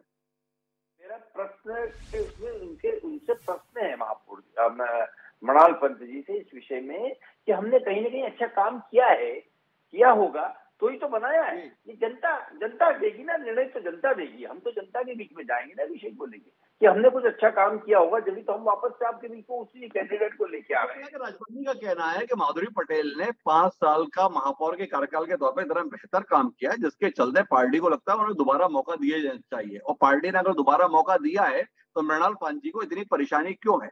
मैं आगे की चर्चा के लिए जाना तो अरविंद तिवारी के पास चाहता हूं, लेकिन मृणाल पंत जी राज्यपाल जी की बात पर कुछ हस्तक्षेप करने जा रहे हैं। एक बार मृणाल पंत जी का हस्तक्षेप सुनते हैं और फिर अरविंद तिवारी जी से समझने की कोशिश करते हैं। धर्म के आधार पर उम्मीदवार बनाई गई शहनाज अंसारी की मौजूदगी भाजपा को वाकई मुश्किल पहुंचा पाएगी, लेकिन उससे पहले मृणाल जी का हस्तक्षेप। धर्म के आधार नहीं, कर्म के आधार पर बनी हुई उम्मीदवार है। 2 बार की पार्षद रही, जनता ने मौका दिया है, निर्वाचित है, स्थान दिया है, उनकी अपनी एक आइडेंटिटी। मैं माधुरी पटेल जी के कार्यकाल पर इसलिए सवाल उठा रहा हूं क्योंकि उनके कार्यकाल में ही बुरहानपुर हैंडलूम का लूम का मध्य प्रदेश का सबसे बड़ा केंद्र है। उनके कार्यकाल में सबसे बड़ी संख्या में लूम के हजारों मजदूर बुरहानपुर में बेरोजगार हुए। उनके कार्यकाल में बुरहानपुर की सड़कों पे सबसे ज्यादा धूल उड़ा करती थी। उनके कार्यकाल में बुरहानपुर, जिसमें पुरातात्विक महत्व के बहुत सारे स्थान हैं, वहां पे पर्यटन कम हुआ और वो संरक्षित स्मारकों को नष्ट करके भारतीय जनता पार्टी के कार्यकर्ताओं द्वारा उन पे कब्जा करने की शुरुआत हुई। ये सब घटनाएं किसी व्यक्ति के कार्यकाल में होती हैं तो उसे सफल कार्यकाल नहीं कहा जाता, उसे असफल कार्यकाल कहा जाता है। उसे असफल कार्यकाल कहा जाता है। और ऐसे कार्यकाल के लिए पहचानी जाने वाली माधुरी पटेल को भाजपा ने कैसे प्रत्याशी बना दिया, ये मृणाल पंत जी को हैरत में डाले हुए अरविंद तिवारी जी। और हमें हैरत में ये बात डाली हुई है कि सार्वजनिक तौर पर यह कहा गया कि बुरहानपुर में अल्पसंख्यक वर्ग से प्रत्याशी आ गया और अल्पसंख्यक वर्ग के व्यक्ति को प्रत्याशी बनाना है, इसलिए इनको प्रत्याशी बनाया जाएगा। थोड़ा अरविंद जी, जिस प्रकार का देश का वातावरण है, देश का माहौल है, प्रदेश भी उसी का देश का हिस्सा है, इस आधार पर उम्मीदवार के चयन की दलील दिया जाना भाजपा की राह को आसान करेगा, या बुरहानपुर का सियासी समीकरण ऐसा है जिसके चलते कांग्रेस को इस फैसले से बढ़त मिलेगी? समझने की बात यह है, आप समझाएंगे? हिमांशु जी, बुरहानपुर का जो सियासी समीकरण है उसी का फायदा लेने की कांग्रेस ने कोशिश की। हम देखें ना, लगातार आप बुरहानपुर को टटोले, हम जो लगातार देख रहे हैं कि बुरहानपुर मतलब शिव कुमार सिंह 98 में चुनाव जीते विधायक के रूप में जी। उसके पहले वो शाहपुर से हार गए, 98 में बुरहानपुर आए, चुनाव जीत गए। हमीद काजी चुनाव जीते बुरहानपुर से, और पिछले चुनाव में सुरेंद्र सिंह शेरा निर्दलीय लड़े और कांग्रेस से बगावत करके चुनाव जीत गए। ठाकुर परिवार का, शिव कुमार सिंह के परिवार का जो वर्चस्व रहा कहीं ना कहीं फायदा। और ये जो कांग्रेस हमेशा बुरहानपुर के सियासी समीकरण जो है उनका फायदा लेने की कोशिश। अब हमीद काजी इसीलिए तो बुरहानपुर से विधायक बने कि कहीं ना कहीं कांग्रेस को वहां के सियासी समीकरण का, वहां जो अल्पसंख्यक मतों का समीकरण है उसका फायदा मिला। निश्चित तौर पर कांग्रेस ने इस बार भी शहनाज अंसारी को, बहुत पुरानी कार्यकर्ता, कांग्रेस ने एक अच्छा निर्णय ये जरूर लिया बुरहानपुर में कि एक पुरानी कार्यकर्ता को, भले ही वो 2009 में चुनाव हार गई थी माधुरी पटेल के सामने, लेकिन उनको मौका दिया। और शहनाज भी चुनाव हारने के बाद लगातार सक्रिय नहीं, उनकी सक्रियता में कहीं कोई कमी नहीं, उनको मौका दिया। लेकिन 2009 में माधुरी विधायक बनी, उसके बाद अतुल पटेल विधायक बने, फिर माधुरी पटेल को फिर भारतीय जनता पार्टी को लाना पड़ा। तो ये बड़ा मतलब चौंकाने वाला निर्णय मुझे लगता है भारतीय जनता पार्टी के। आखिर क्या स्थितियां हैं, क्योंकि बुरहानपुर जहां से अर्चना चिटनिस 2 बार विधायक रही, मध्य प्रदेश मंत्रिमंडल में कैबिनेट मंत्री रही, और बहुत जागृत शहर माना जाता है बुरहानपुर। तो क्या आखिर ऐसी क्या स्थितियां रही कि भारतीय जनता पार्टी को फिर माधुरी पटेल को ही लाना पड़ा मैदान में? तो ये तो एक मतलब एक विचार का विषय, चर्चा का विषय, एक विचार का विषय होना चाहिए। मैं राजपाल जी एक संक्षिप्त टिप्पणी आपसे लूंगा और उसके बाद खंडवा के रुख करूंगा, क्योंकि इसके बाद मुझे इंदौर को लेकर बात करनी है थोड़े विस्तार से। ये भारतीय जनता पार्टी का इस बार जो उम्मीदवार चयन है ना, वो भाजपा के दावों पर बड़ा सवाल खड़ा करता है। हम परिवारवाद को नहीं मानते, हम परिवार को प्रश्रय नहीं देते, हम कांग्रेस नहीं है। और आप अपने उम्मीदवार की चयनों की प्रक्रिया में देख रहे हैं, माधुरी अतुल पटेल, या तो अतुल पटेल या माधुरी पटेल, ऐसा लग रहा है जैसे किसी पारिवारिक पार्टी के अंतर्गत टिकटों का वितरण हो रहा है। कितना असहज करता है आपको ऐसी सूची को देखना, ऐसी सूची की मौजूदगी, कि हमारे कहने और करने में कितना बड़ा अंतर जनता के बीच में जा रहा है। जो हम कहते हैं वही करने का काम करते हैं, बिल्कुल भी ऐसा नहीं है। माधुरी पटेल हमारी महापौर के रूप में सफलतम कार्यकाल संपन्न किए हुए हैं। 5 वर्ष का उनका कार्यकाल बुरहानपुर के ऐतिहासिक कार्यकाल रहा है। भारतीय जनता पार्टी की रीति नीति के अनुसार हमने बुरहानपुर की जनता की सेवा करने का काम किया और उसी के प्रतिफल में जो है माधुरी पटेल को फिर से भारतीय जनता पार्टी ने अपना उम्मीदवार बनाने का काम किया है। निश्चित तौर पर भारतीय जनता पार्टी में अगर कोई कार्यकर्ता किसी पद पर पहुंचकर पार्टी की रीति नीति के अनुसार और सरकार में रहकर काम करता है तो उसको फिर वापस से भी मौका मिलने का काम होता है। यह इस चयन से साबित होता है। अब कुल मिलाकर राज्यपाल जी कह भी क्या सकते हैं, अब जो है वो तो सामने है, तो इतना ही कह के बचा जा सकता है। लेकिन अब हम बुरहानपुर से आगे बढ़ते हैं। लेकिन ये साफ तौर पर जाहिर है कि कांग्रेस ने भले ही धर्म के आधार पर फैसला लिया हो, लेकिन उस फैसले में कांग्रेस प्रत्याशी की चुनाव हारने के बाद भी पिछले 13 वर्षों से सक्रियता कहीं ना कहीं एक बड़ा कारण रही, जिसके चलते वह मैदान में एक बार फिर पार्टी का भरोसा लेकर उतरने में कामयाब हो रही है। पर पार्टी का भरोसा जीत पाए, जनता का भरोसा जीत पाएंगे, ये अभी सवालों के दायरे में है। इसका उत्तर तो जब परिणाम आएगा तभी हमें मिलेगा। लेकिन अब हम करते हैं खंडवा की ओर। वहां पर भी महिला के लिए आरक्षित सीट है। दोनों पार्टियों के द्वारा प्रत्याशी घोषित किए गए। दोनों पार्टियों के संदर्भ में ही उनके बायोडाटा में उनके परिवार का उल्लेख है। कहने का आशय है कि उनका अपना किया हुआ बताने की गुंजाइश यहाँ पर भी बहुत नहीं दिखी। दोनों के संदर्भ में ये बताने की कोशिश है कि देखिए किस परिवार से वो ताल्लुक रखती है। भारतीय जनता पार्टी की बात करें तो भारतीय जनता पार्टी ने अमृता यादव को प्रत्याशी बनाया है। वही कांग्रेस की ओर से आशा मिश्रा जी हैं। थोड़ा मैं समझना चाहूंगा मृणाल जी, आशा मिश्रा प्रत्याशी हैं, लोग जानना तो चाहते हैं प्रदेश के क्यों है। मृणाल जी हमारे साथ हैं, वही बताएंगे क्यों है। तो बताइए मृणाल जी, क्यों है आशा मिश्रा जी? व्यक्तिगत स्तर पर भी वीरेंद्र मिश्रा जी की बहू हैं। वीरेंद्र मिश्रा जी कांग्रेस के एक बड़े नेता थे, लेकिन उससे एक बड़ी पहचान है। और बड़ी पहचान यह है कि आशा मिश्रा जी मध्य प्रदेश की उन गिनी चुनी महिलाओं में से हैं जिन्होंने और उनके पति ने समाज के इस दौर में भी 21वीं सदी में भी जब रूढ़ियों के खिलाफ खड़े होने के लिए लोग केवल बातें करते हैं और उसे अपनाते नहीं हैं, समाज को दिशा निर्देश देते हुए अपने व्यक्तिगत जीवन के माध्यम से ये दिखाया है कि कठिन परिस्थितियों को पीछे छोड़ते हुए नई शुरुआत कैसे की जाती है, बंधनों और रूढ़ियों को कैसे तोड़ा जाता होता है और एक सबल महिला की पहचान क्या होती है। वो उदाहरण वीरेंद्र मिश्रा जी के परिवार ने, आशा मिश्रा जी ने और उनके पति ने प्रस्तुत किया है। इससे ज्यादा इस विषय पर कुछ कहना जरूरी नहीं है। खंडवा के लोग इस बारे में ज्यादा जानते हैं। वीरेंद्र मिश्रा जी का परिवार प्रतिष्ठित परिवार रहा है। आशा मिश्रा जी लोगों के बीच में सक्रिय रहने वाली हैं। उनके पति तो राजनीतिक सामाजिक कार्यकर्ता है ही हैं, लेकिन आशा मिश्रा भी उनके बराबर की सामाजिक राजनीतिक कार्यकर्ता हैं। इनके पति आशीष किसी समय में एनएसयूआई के अध्यक्ष थे, नेता कहलाते थे, वीरेंद्र मिश्रा के पुत्र कहलाते थे, लेकिन आज उनकी पहचान आशा मिश्रा के पति के रूप में है। ये आशा मिश्रा की उपलब्धि है, इसलिए वो कांग्रेस की उम्मीदवार है। पर जो कांग्रेस की प्रत्याशी हैं, उनके ससुर भाजपा के जो प्रत्याशी हैं, उनके ससुर से चुनाव हारे हुए हैं। एक पारिवारिक दुश्मनी दिखाई देती है, राजनीतिक रूप से, सामाजिक रूप से भले ही ना हो, पर इतिहास बताता है कि ये लोग पहले भी आमने सामने आ रखे हैं। भाजपा की बढ़त उसमें है। क्या कुछ तैयारी ऐसी है मृणाल जी जिससे लगे 25 साल पहले जो हार परिवार के हिस्से में आई थी, इस बार हिसाब चुकता हो जाएगा?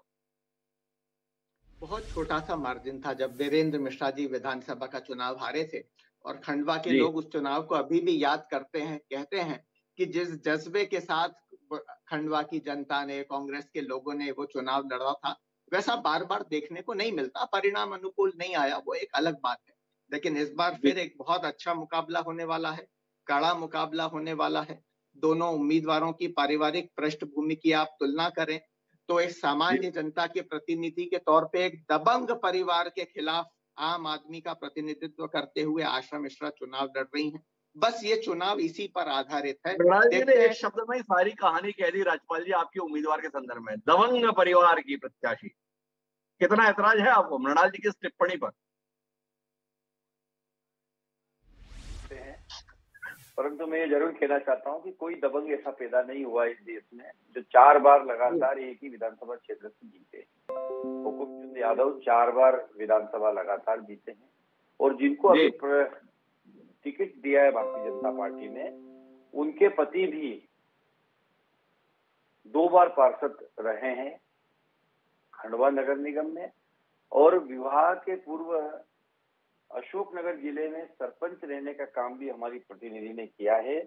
और मेरा ऐसा मानना है कि जहां आशा जी चुनाव लड़ रही है, वो आशा जी निराशा में बदलेगी और अमृता जी का ही वहां पे राज्याभिषेक होगा। इसलिए होगा कि वह सिर्फ अमर यादव की पत्नी है, ऐसा नहीं है, वह विवाह के पूर्व भी भारतीय जनता पार्टी के कार्यकर्ता के रूप में अपने पिता के घर पर सरपंच भी रह चुकी है। तो ऐसी एक जनप्रिय वह जो है एक नेतृत्व वाली नेता है जिनको हमने टिकट दिया है। हो सकता है बहुत सी बातें हमारे उम्मीदवारों के बारे में कांग्रेस को पता नहीं हो, पर हम बताना चाह रहे हैं। मनाल जी जानकारी ठीक करिए, अशोकनगर के एक गांव है जहाँ की वो सरपंच रह चुकी हैं। पर मेरा एक सवाल है राजपाल जी, ये आप दोनों राजनीतिक दल पंच सरपंच चुनाव में एक शब्द हमारे यहाँ चला है, सरपंच पति, बड़ा गरिमापूर्ण शब्द है सरपंच पति। ये आप लोग महापौर पति मध्य प्रदेश में स्थापित करने के लिए इतने व्याकुल क्यों हैं? जब भी महिला प्रत्याशियों के संदर्भ में बात कर रहे हैं तो ऐसा लगता है कि कुल मिलाकर महापौर नहीं चुन रही है, जनता को महापौर पति का चुनाव के लिए वोटदान करना है। ये एक सवाल है। इस सवाल को उत्तर लेने के लिए मैं राजपाल जी आपके पास आऊंगा, लेकिन शायद आपसे हमारा कनेक्शन नहीं जुड़ रहा है, तो इसलिए मैं अरविंद तिवारी जी के पास रुक करता हूँ। अरविंद तिवारी जी, खंडवा में जब बात होगी तो केवल भाजपा कांग्रेस की बात नहीं होगी, साथ में अरुण यादव की भी बात होगी। तो कुल मिलाकर जो प्रत्याशी का समीकरण है उसमें अरुण यादव फैक्टर कहाँ है? अरुण यादव को शिकायत रहती है फसल मैं उगाता हूं, काटकर कोई और ले जाता है। इस बार भी फसल काटकर कोई और ले गया है, ये अरुण यादव के हिस्से में ही फसल आ रही है? नहीं, देखिए हिमांशु जी, इस बार खंडवा और बरहानपुर के मामले में कहीं ना कहीं अरुण यादव की बात पर कमलनाथ ने गौर तो किया, और अरुण यादव इसीलिए इन दिनों कमलनाथ के साथ नगरीय निकाय चुनाव में बड़ी सक्रिय भूमिका में है, पूरे प्रदेश में घूम रहे हैं, और अपने इन दोनों नगरीय निकायों पर उन्होंने अपना ध्यान फोकस कर रखा। लेकिन मेरा कहना ये कि आखिर फिर वही बात, अपन जो देवास की बात कर रहे थे कि खंडवा में भी वही। पहली बात तो मैं एक चीज में जो मृणाल जी ने बोला कि एक दबंग परिवार से हमारा मुकाबला, कहा एक दबंग परिवार, तो मृणाल जी बताना चाहूंगा कि वीरेंद्र मिश्रा बल्ली भैया की भी पहचान खंडवा में एक दबंग नेता के रूप में ही है। सालों से खंडवा से वो जो है एक दबंग नेता की ही छवि रखते हैं। और दूसरा मेरा वही मुद्दा है कि इतने कार्यकर्ता तैयार करने की बात दोनों दल करते हैं, लेकिन वही परिवारवाद फिर यहाँ आ गया कि वीरेंद्र मिश्रा के बेटे की पत्नी, हुकुमचंद यादव के बेटे की पत्नी, अमर यादव पिछले सभापति थे, 2 बार के पार्षद थे, पिछली बार सभापति थे, पार्टी ने इस बार अमृता यादव को मौका दे दिया। ये बल्ली भैया चुनाव लड़ चुके हैं, विधानसभा का हारे, उनकी बहू को दे दिया। और रोचक बात एक और बताऊं कि इधर जो है आशा मिश्रा कांग्रेस से महापौर पद की प्रत्याशी है, तो इनके भाई जो हैं वो अनिल विश्वकर्मा, वो भारतीय जनता पार्टी से पार्षद पद का चुनाव लड़ रहा है। कितना मतलब देखिए आप, दलीय सौहार्द कितना अच्छा है खंडवा में, भाईचारा अपनी तरह से पूरे तौर पर खंडवा में दिख रहा है। लेकिन कुल मिलाकर जो सवाल था राजपाल जी, मैं आपके पास आना चाहता हूँ कि आप दोनों राजनीतिक दल ये महापौर पति को गरिमा दिलाने के लिए इतने व्यग्र क्यों है, इतने बेकरार क्यों है?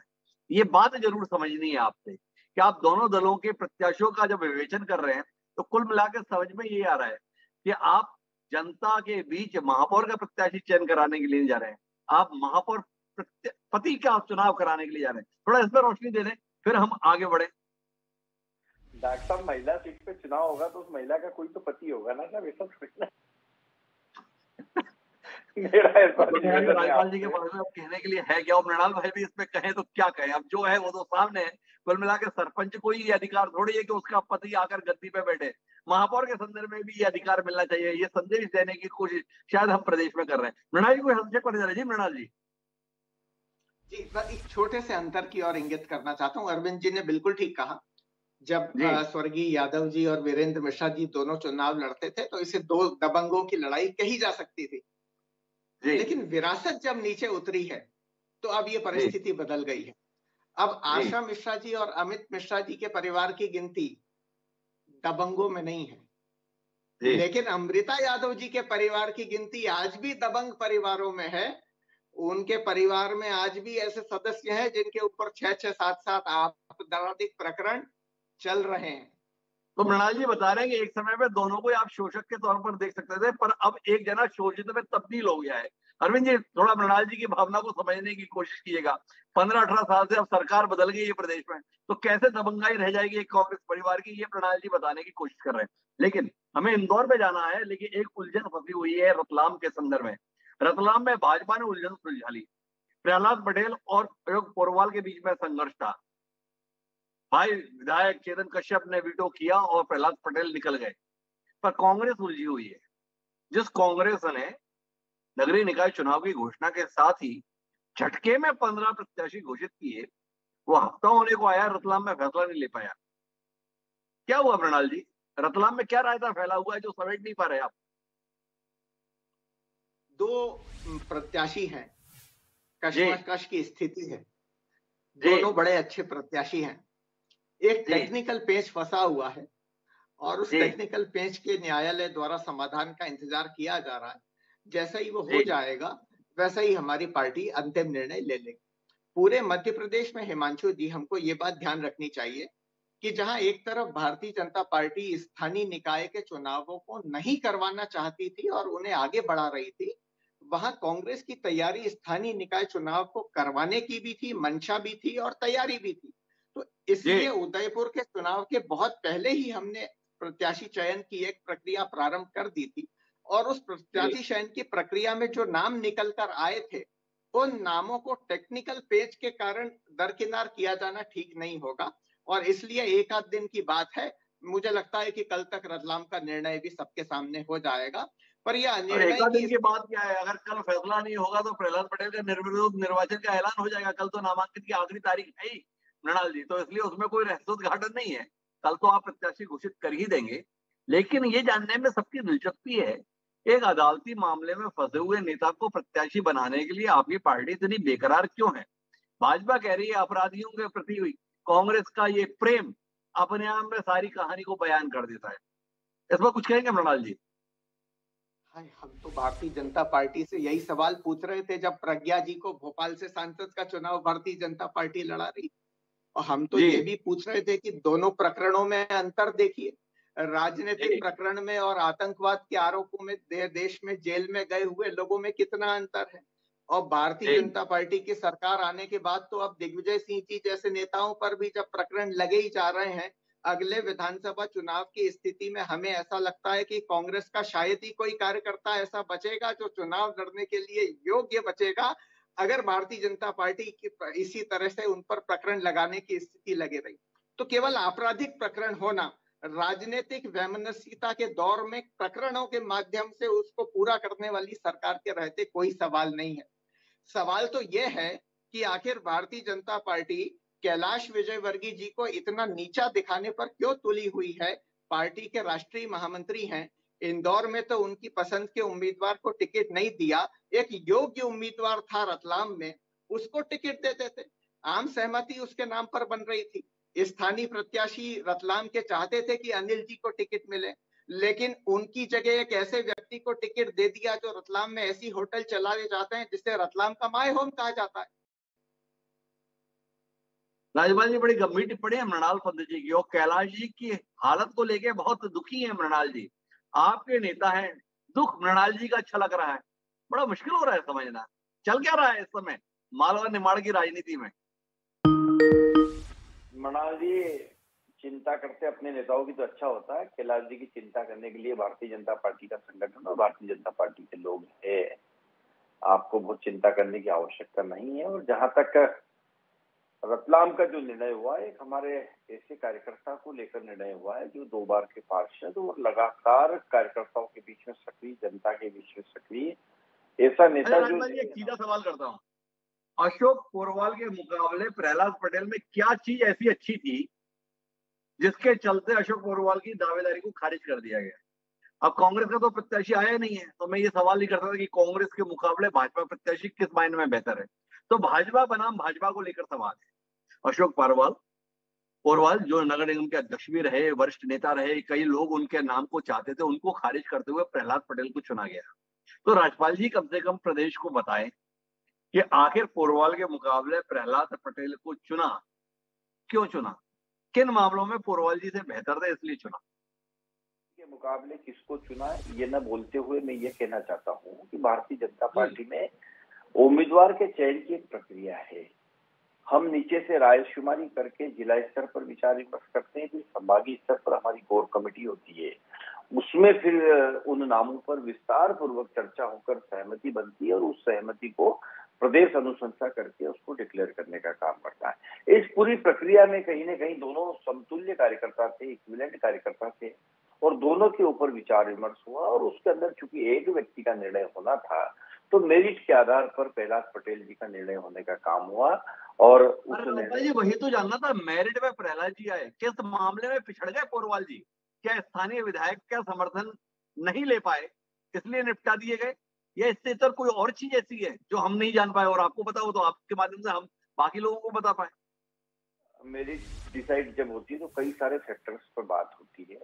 हमारे यहाँ पर एक सर्वे भी काम करता है, जनता के बीच का सर्वे होता है, वो सर्वे भी अपने स्तर पर हमारे जनप्रतिनिधि विशेष करके प्रदेश अध्यक्ष जी और क्षेत्रीय सांसद विधायक ये लोग करवाते हैं। उस सर्वे के अलावा हमारे अनुषांगिक संगठन, तमाम तरह के जो हम सब वैचारिक संगठन है जो हम हमारे ही विचार को आगे बढ़ाने का काम करते हैं, उनका फीडबैक भी होता है और ये सब तमाम बातों का प्लस माइनस होते हुए एक मेरिट तैयार होती है और उस मेरिट के आधार पर जो प्रथम आता है, जो जिसने जैसा नाम लिया जाता है, सर्वे के आधार पर बता रहे हैं राज्यपाल जी।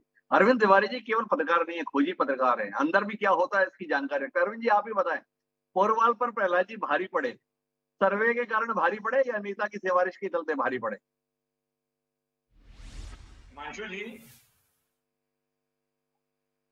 हिमांशु जी जी,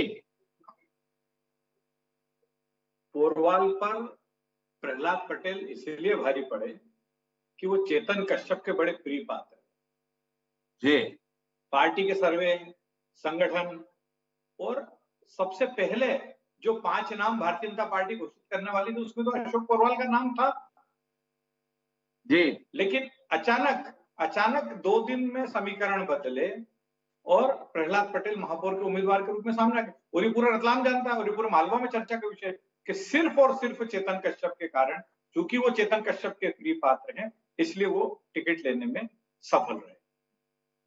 तो चेतन कश्यप इतने प्रभावी कैसे हो गए, ये जानने में दिलचस्पी है मेरी अरविंद जी।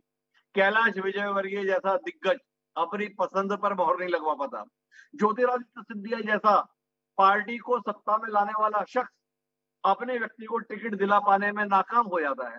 ऐसे में एक महज विधायक की भूमिका में रह रहे चेतन कश्यप पार्टी का फैसला बदलवा देते हैं, अपनी पसंद पर मोहर ही नहीं लगवाते हैं।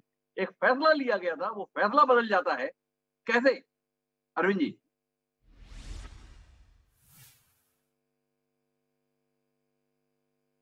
कश्यप के संपर्क, इसका एहसास हम सबको, इसकी जानकारी हम सबको, और रतलाम का जब भी मामला आता है और खासकर रतलाम, क्योंकि रतलाम विधानसभा क्षेत्र में रतलाम शहर सबसे महत्वपूर्ण भूमिका निभाता है और चेतन कश्यप किसी भी हालत में वहां के सारे सूत्र अपने हाथ में रखना चाहते। चेतन कश्यप की बात को मुख्यमंत्री तवज्जो देते हैं, चेतन कश्यप की बात को दिल्ली में जो भारतीय जनता पार्टी के नेता वो तवज्जो देते हैं।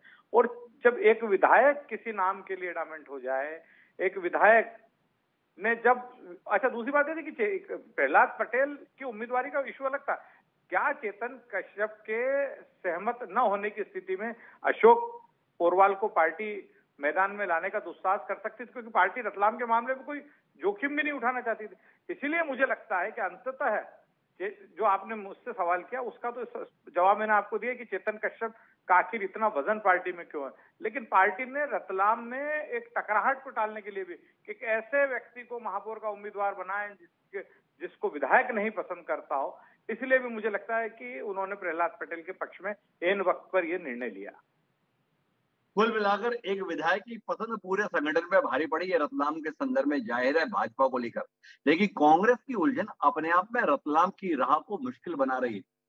क्या कांग्रेस पार्टी कोई ऐसा फैसला ले पाएगी जिससे लगे कि वाकई वो चुनाव लड़ना भी चाहती है? अब तक कांग्रेस का ऊंच नीच का मामला रतलाम में चेतन कश्यप की पसंद को ही परवान दे रहा है। बहरहाल अब हम निर्णायक बातचीत के लिए रुख करते हैं। इंदौर भाजपा का पसंदीदा शहर, मृणाल जी का पसंदीदा शहर, राज्यपाल जी का पसंदीदा शहर। उस इंदौर के संदर्भ में कांग्रेस ने वाकई गंभीरता से चुनाव लड़ना चाहा। अपने इकलौते विधायक को साल भर पहले ही संदेश दे दिया, आपको चुनाव लड़ना है। वह पिछले 1 साल से मानो चुनाव ही लड़ रहे हैं। उनकी पहचान एक बड़े आदमी के तौर पर है, एक पैसे वाले आदमी के तौर पर है, लेकिन एक उदार आदमी के तौर पर भी है। वह इस रूप में काम करते हैं कि जो काम सरकार नहीं करा सकती वो काम संजय शुक्ला खुद करा सकते हैं। वो बता रहे हैं कि 400 बोर मैंने अपने दम पर अपने पैसों से कराए, कोई है देश में जो करा दे। तो मृणाल जी आपसे जानना ही चाहते हैं कि इंदौर तो संस्कार का शहर है। इंदौर की संस्कार को, इंदौर की पूरी परंपरा को पूरे देश में आदर और सम्मान के साथ देखा जाता है। वहां पर कांग्रेस प्रत्याशी का अपने पैसे को लेकर प्रभाव दिखाया जाना शहर को कितना भाएगा, ये एक सवाल है। वह बड़े आदमी हैं, वह बड़े आदमी पैसे के तौर पर दिखेंगे या इसके इतर भी दिखेंगे, ये एक सवाल प्रदेश में है। आप तो इंदौर से बड़ा नजदीकी ताल्लुक रखते हैं, थोड़ा कांग्रेस प्रत्याशी के संदर्भ में और उनके कार्य पद्धति के संदर्भ में रोशनी डालिए ना। धन कहीं कहीं अहंकार उत्पन्न करता है और धन ही कहीं कहीं विनम्रता भी उत्पन्न करता है। भारतीय जनता पार्टी के प्रदेश के मंत्रियों को देखिए तो आप देखेंगे कि धन ने किस तरह से अहंकार उत्पन्न किया है, और संजय शुक्ला को देखिए तो आप देखेंगे कि धन होने के बावजूद सामान्य लोगों की तरह सामान्य लोगों के बीच में जीने का संस्कार और उदारता कैसे आती है। संजय शुक्ला की पहचान मैं ये मानने के लिए तैयार नहीं हूं कि एक धनवान व्यक्ति के रूप में, बल्कि संजय शुक्ला की पहचान एक संस्कारवान और विनम्र व्यक्ति के रूप में है, एक सेवाभावी व्यक्ति के रूप में है। जिस तरह से पूरे देश ने कोरोना के दौर में युवा कांग्रेस के अध्यक्ष श्रीनिवास को सेवा करते हुए देखा, ऐसे मध्य प्रदेश और इंदौर ने पूरे प्रदेश में संजय शुक्ला को सेवा करते हुए देखा। कांग्रेस के लोगों को और आम जनता की बात तो दूर, प्रशासनिक अधिकारियों और भारतीय जनता पार्टी के नेताओं पदाधिकारियों ने भी उस दौर में जब सरकार अपने घरों में बंद थी, उस समय संजय शुक्ला के पास मदद की गुहार लगाई और जितना उस व्यक्ति से संभव हुआ उसने मदद करने की कोशिश की। ये संजय शुक्ला की पहचान है, धन संजय शुक्ला की पहचान नहीं। और इसलिए व्यक्ति के रूप में, नेता के रूप में जिसने अपनी क्षमता साबित की है, जिसने जनता की सेवा के लिए विनम्रता को अपना आभूषण बनाया है, उस व्यक्ति को कांग्रेस पार्टी ने महापौर का प्रत्याशी घोषित किया है। मुझे लगता है इंदौर की जनता खुले दिल से उनको स्वीकार करेगी और आशीर्वाद भी देगी। तो विनम्रता उनका आभूषण है, ये बता रहे हैं मृणाल पद्धति।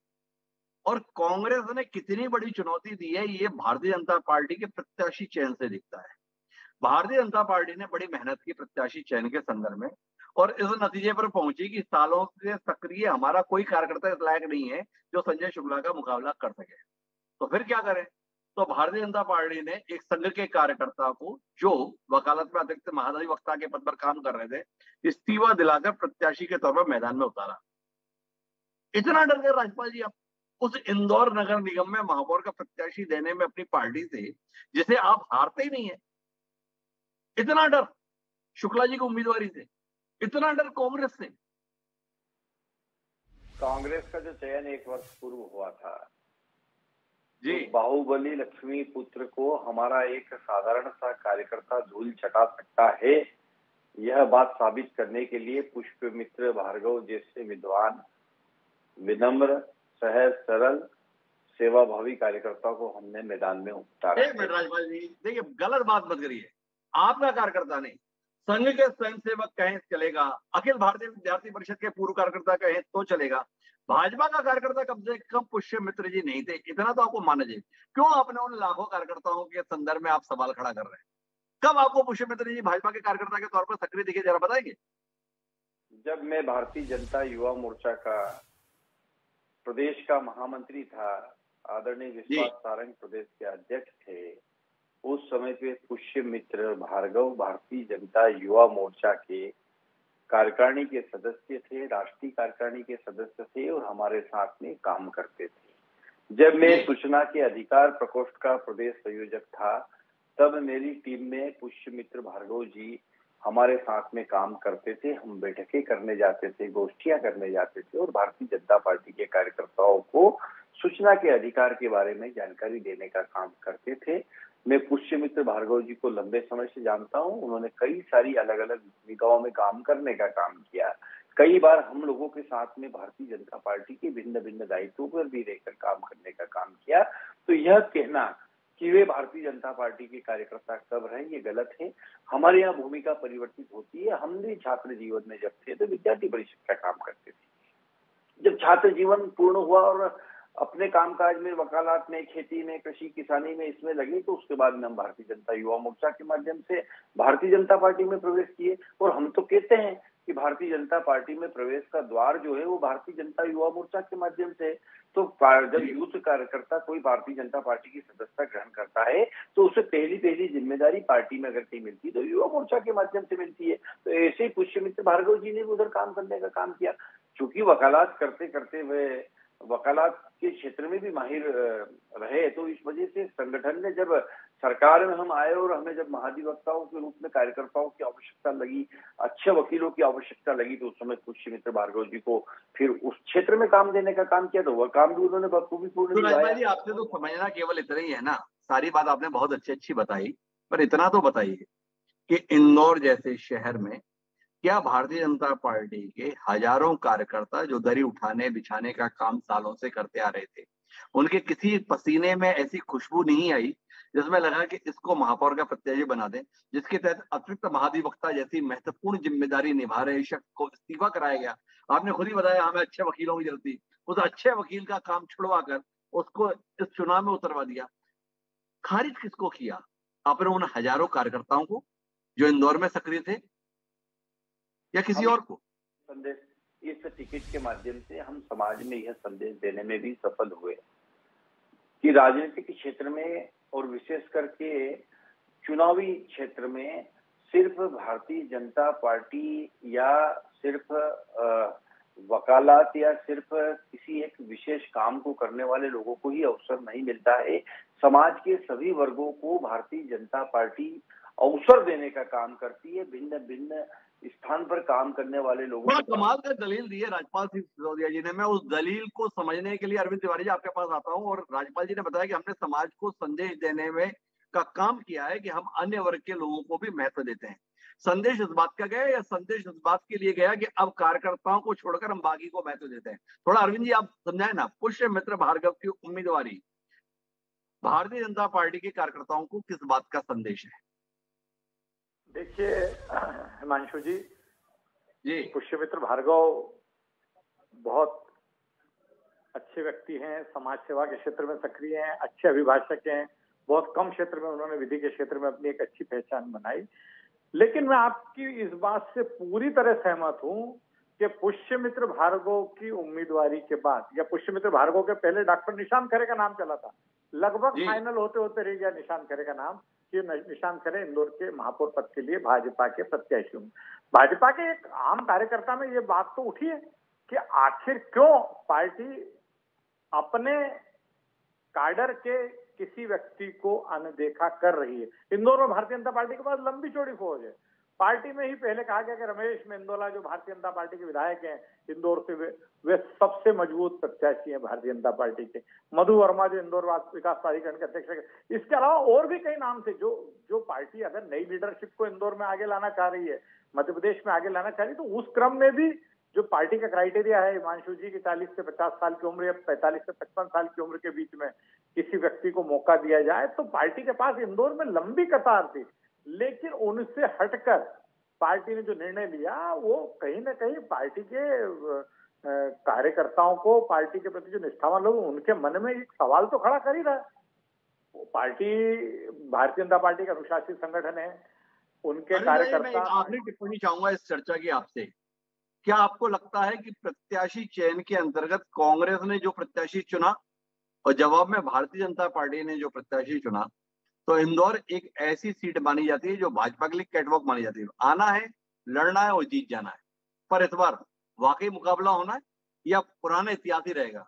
जितनी भी बातें कर लो, कुल मिला के जीतना तो भाजपा को ही है। इंदौर मतलब भाजपा, इंदौर नगर निगम मतलब भाजपा। या इस बार आप किसी चमत्कार की भी उम्मीद जता सकते हैं हमारे साथ इस कार्यक्रम में? नहीं, हिमांशु जी हिमांशु जी, मुकाबला बहुत ही कड़ा है। देखिए, मैं 2-3 कारण उसके आपको समय की बात देता है, मैं बताता हूँ। संजय शुक्ला की उम्मीदवारी का फैसला काफी पहले हो गया था। वो इंदौर में 2 बार के पार्षद हैं, 1 बार विधायक रह चुके हैं। उनका पूरा परिवार सालों से राजनीति में सक्रिय। विष्णु प्रसाद शुक्ला जो बड़े भैया उनके पिताजी हैं, वो इंदौर में जनसंघ और जनता पार्टी के संस्थापकों में माने जाते हैं। इनके भाई राजेंद्र शुक्ला पहले विधायक का चुनाव लड़ चुके हैं। एक मजबूत नेटवर्क है। दूसरा ये कि संजय शुक्ला का जो स्वभाव है वो सबको जोड़कर अपने साथ चलने का है। दूसरा ये कि पैसा इस परिवार के पास है, संजय शुक्ला के पास, लेकिन पैसा कभी इस परिवार में अहम का कारण नहीं बना। उन्होंने लोगों को अपने साथ जोड़ा है।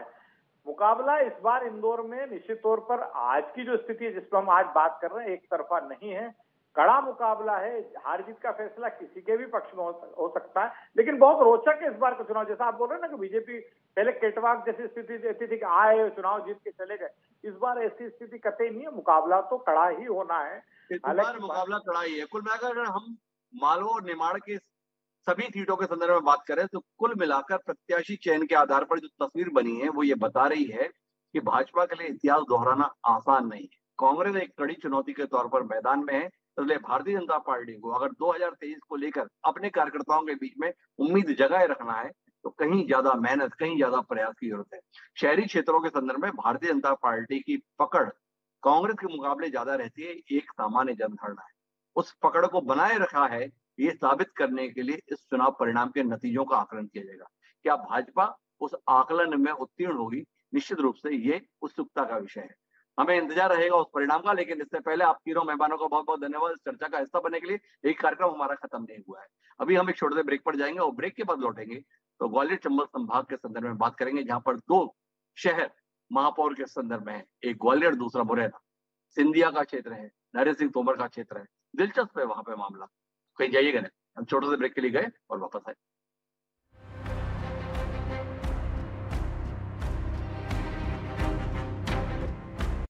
इस 10 जून से 19 जून तक छत्तीसगढ़ हाट पंडरी में आयोजित हो रहा है जगार मेला 2022, जहां छत्तीसगढ़ सहित अखिल भारतीय हस्तशिल्प कलाकृतियों एवं हथकरघा वस्त्रों की प्रदर्शनी एवं विक्रय भी किया जाएगा। साथ ही शाम 7 से 9 बजे तक सांस्कृतिक कार्यक्रमों का भी होगा आयोजन। आइए सुबह 11 से रात 9 बजे के बीच छत्तीसगढ़ हाट पंडरी जगार मेला 2022 छत्तीसगढ़ हस्तशिल्प विकास बोर्ड द्वारा आयोजित।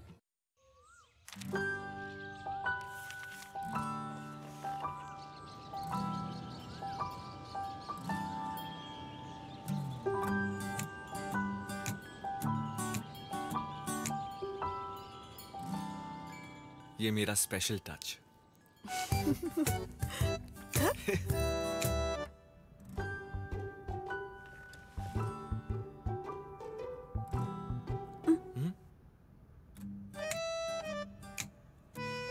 और ये मेरा स्पेशल टच।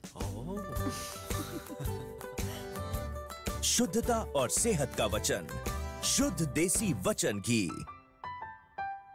कालड़ा बन प्लास्टिक एवं कॉस्मेटिक सर्जरी सेंटर, जहां पीआरपी एवं एफयूई और एफयूटी के द्वारा हेयर ट्रांसप्लांट से बालों का झड़ना और गंजेपन से छुटकारा। कालड़ा बन प्लास्टिक एवं कॉस्मेटिक सर्जरी सेंटर, पचपेड़ी नाका और राजकुमार कॉलेज के सामने, रायपुर।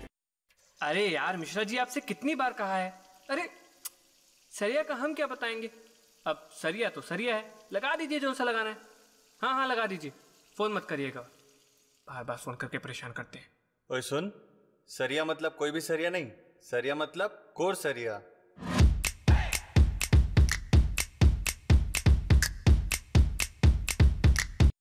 जो रोज लोहे से लोहा लेते हैं वो जानते हैं कि स्ट्रेंथ फ्लेक्सिबिलिटी के बिना अधूरी है। जीके टीएमटी बार्स, शानदार स्ट्रेंथ।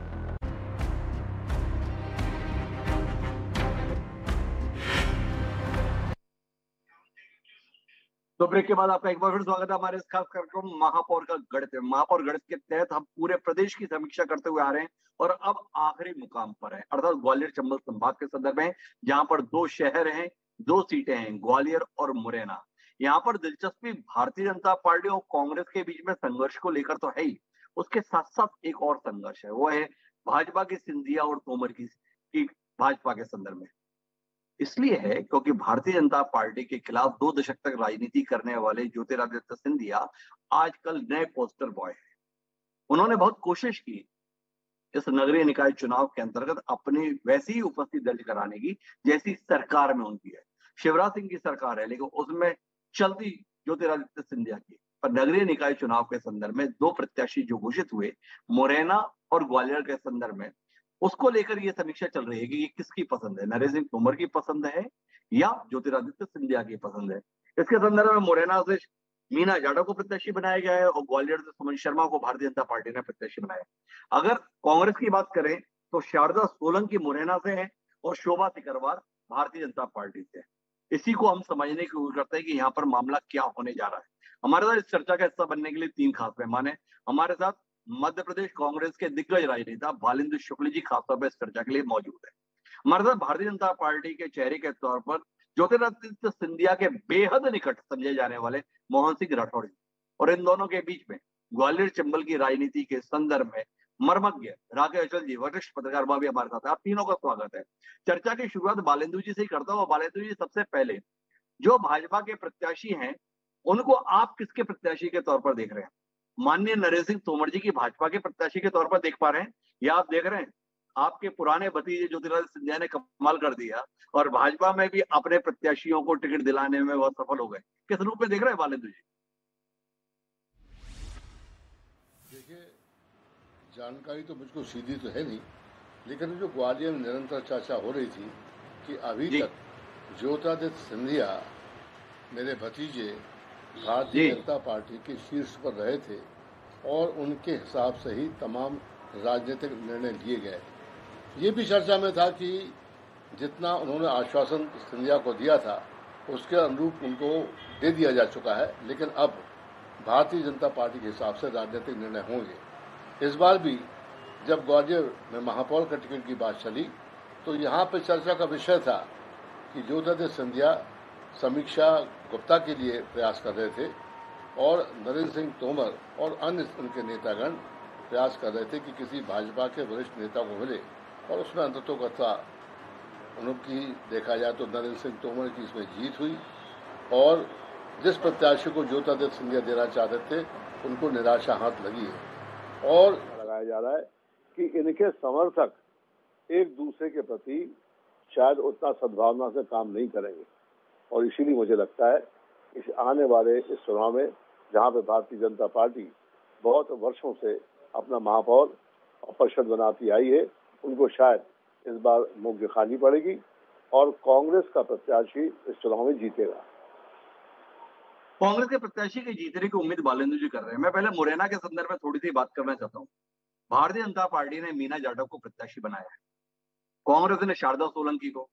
वो शारदा सोलंकी जिनके पति इससे पहले वाले चुनाव में अशोक अग्रवाल के हाथों चुनाव हारे थे, फिर भी आपने शारदा सोलंकी को प्रत्याशी बनाया। नरेंद्र सिंह तोमर की प्रतिष्ठा की सीट है, एक हारे हुए व्यक्ति की पत्नी को ही प्रत्याशी बनाया। नरेंद्र सिंह तोमर के प्रति कोई विशेष अनुराग जिसलिए ऐसा प्रत्याशी दिया है, या आपका मानना है शारदा सोलंकी में ऐसी कोई बात है जिसके चलते उनके जीतने की उम्मीद आप कर रहे हैं?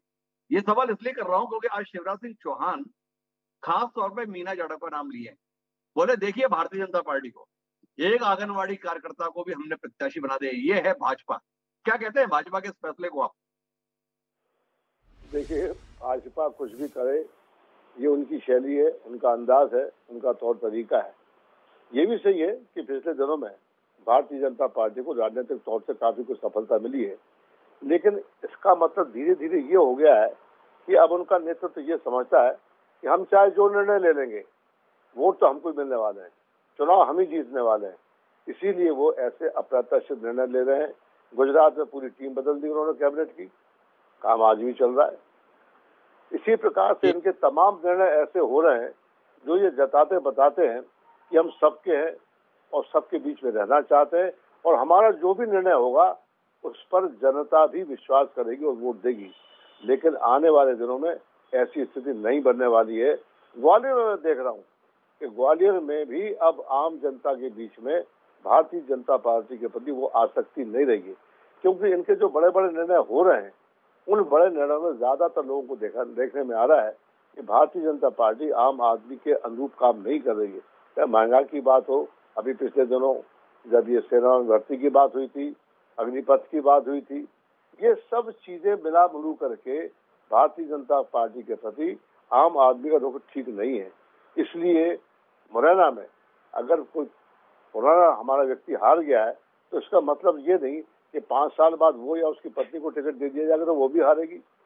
ऐसा सोचना निरर्थक है। इन 5 सालों में परिस्थितियां बदली हैं, निरंतर बातें बदलती रहती हैं और इसीलिए परिणामों में भी निरंतर विभिन्नता रहती है।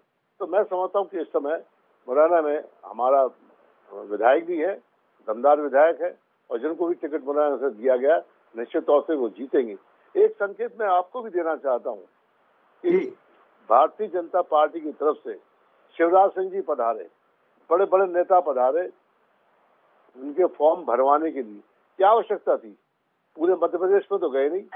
यहाँ पर उनको क्या दिक्कत देख रही है जिसकी वजह से इनके बड़े बड़े नेता यहाँ पे आकर के फॉर्म भरवा रहे हैं? इसका मतलब ये है कि उनके अंदर भी हलचल है। उनको भी लग रहा है कि यहाँ पर शायद भारतीय जनता पार्टी, या यूँ कहा जाए कि भारतीय जनता पार्टी यहाँ पर विभाजित है ज्योतिरादित्य सिंधिया और नरेंद्र सिंह तोमर के प्रति।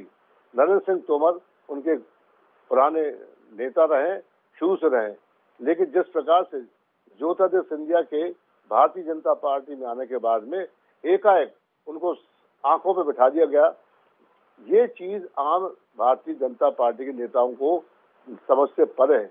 नीचे के कार्यकर्ता इस बारे में संतुष्ट कहीं नहीं है। तमाम दफे देखने में आया है कि ज्योतिरादित्य सिंधिया जब आते हैं तो उनके साथ जो लोग कांग्रेस छोड़कर विधायक गए थे इनके भारतीय जनता पार्टी में, केवल वही लोग उनके संग दिखते हैं। बाकी जो भारतीय जनता पार्टी के कार्यकर्ता है उनके कार्यक्रमों में नहीं जाते।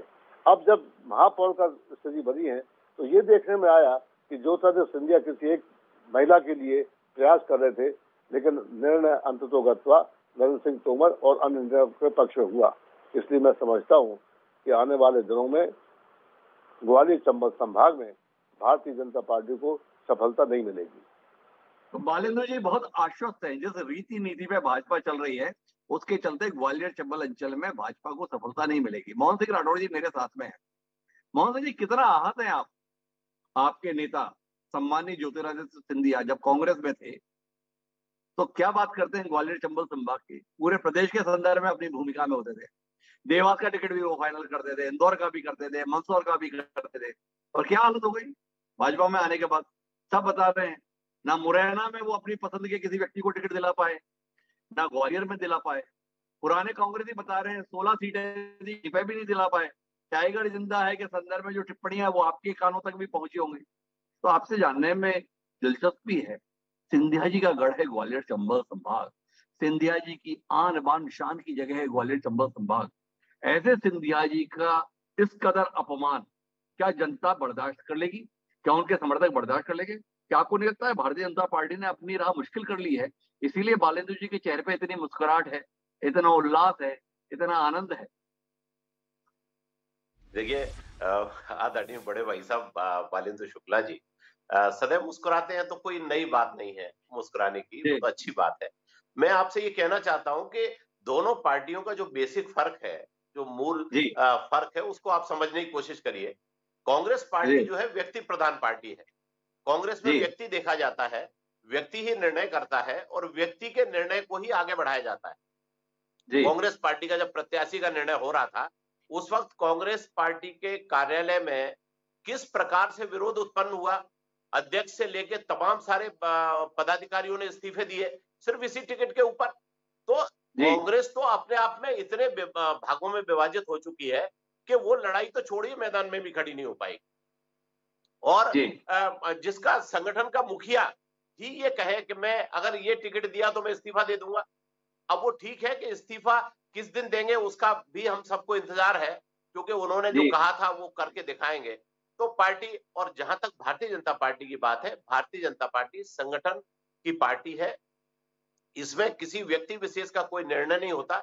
व्यक्ति सारे चर्चा करते हैं, चाहे भले ही वो छोटा सा छोटा कार्यकर्ता हो या बड़े से बड़ा नेता, और संगठन मिलकर उसका निर्णय करता है।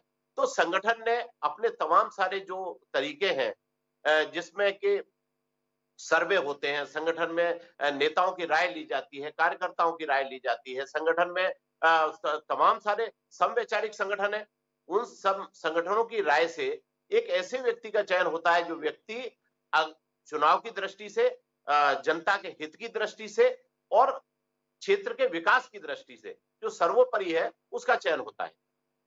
मेरे दो सवाल है मोहन जी। मात्र 2 साल में आप भाजपा को इतनी खूबसूरती से समझ गए, ऐसा केवल आप ही समझ गए या आपके नेता ज्योतिरादित्य सिंधिया भी समझ गए? ये जानने में हमारी दिलचस्पी है। दूसरा, आपसे जानना ये चाहते हैं कि भाजपा में जीतने वाले व्यक्ति का चयन होता है, सब लोग मिलकर रायशुमारी करते हैं, ये जानने में बड़ी दिलचस्पी है।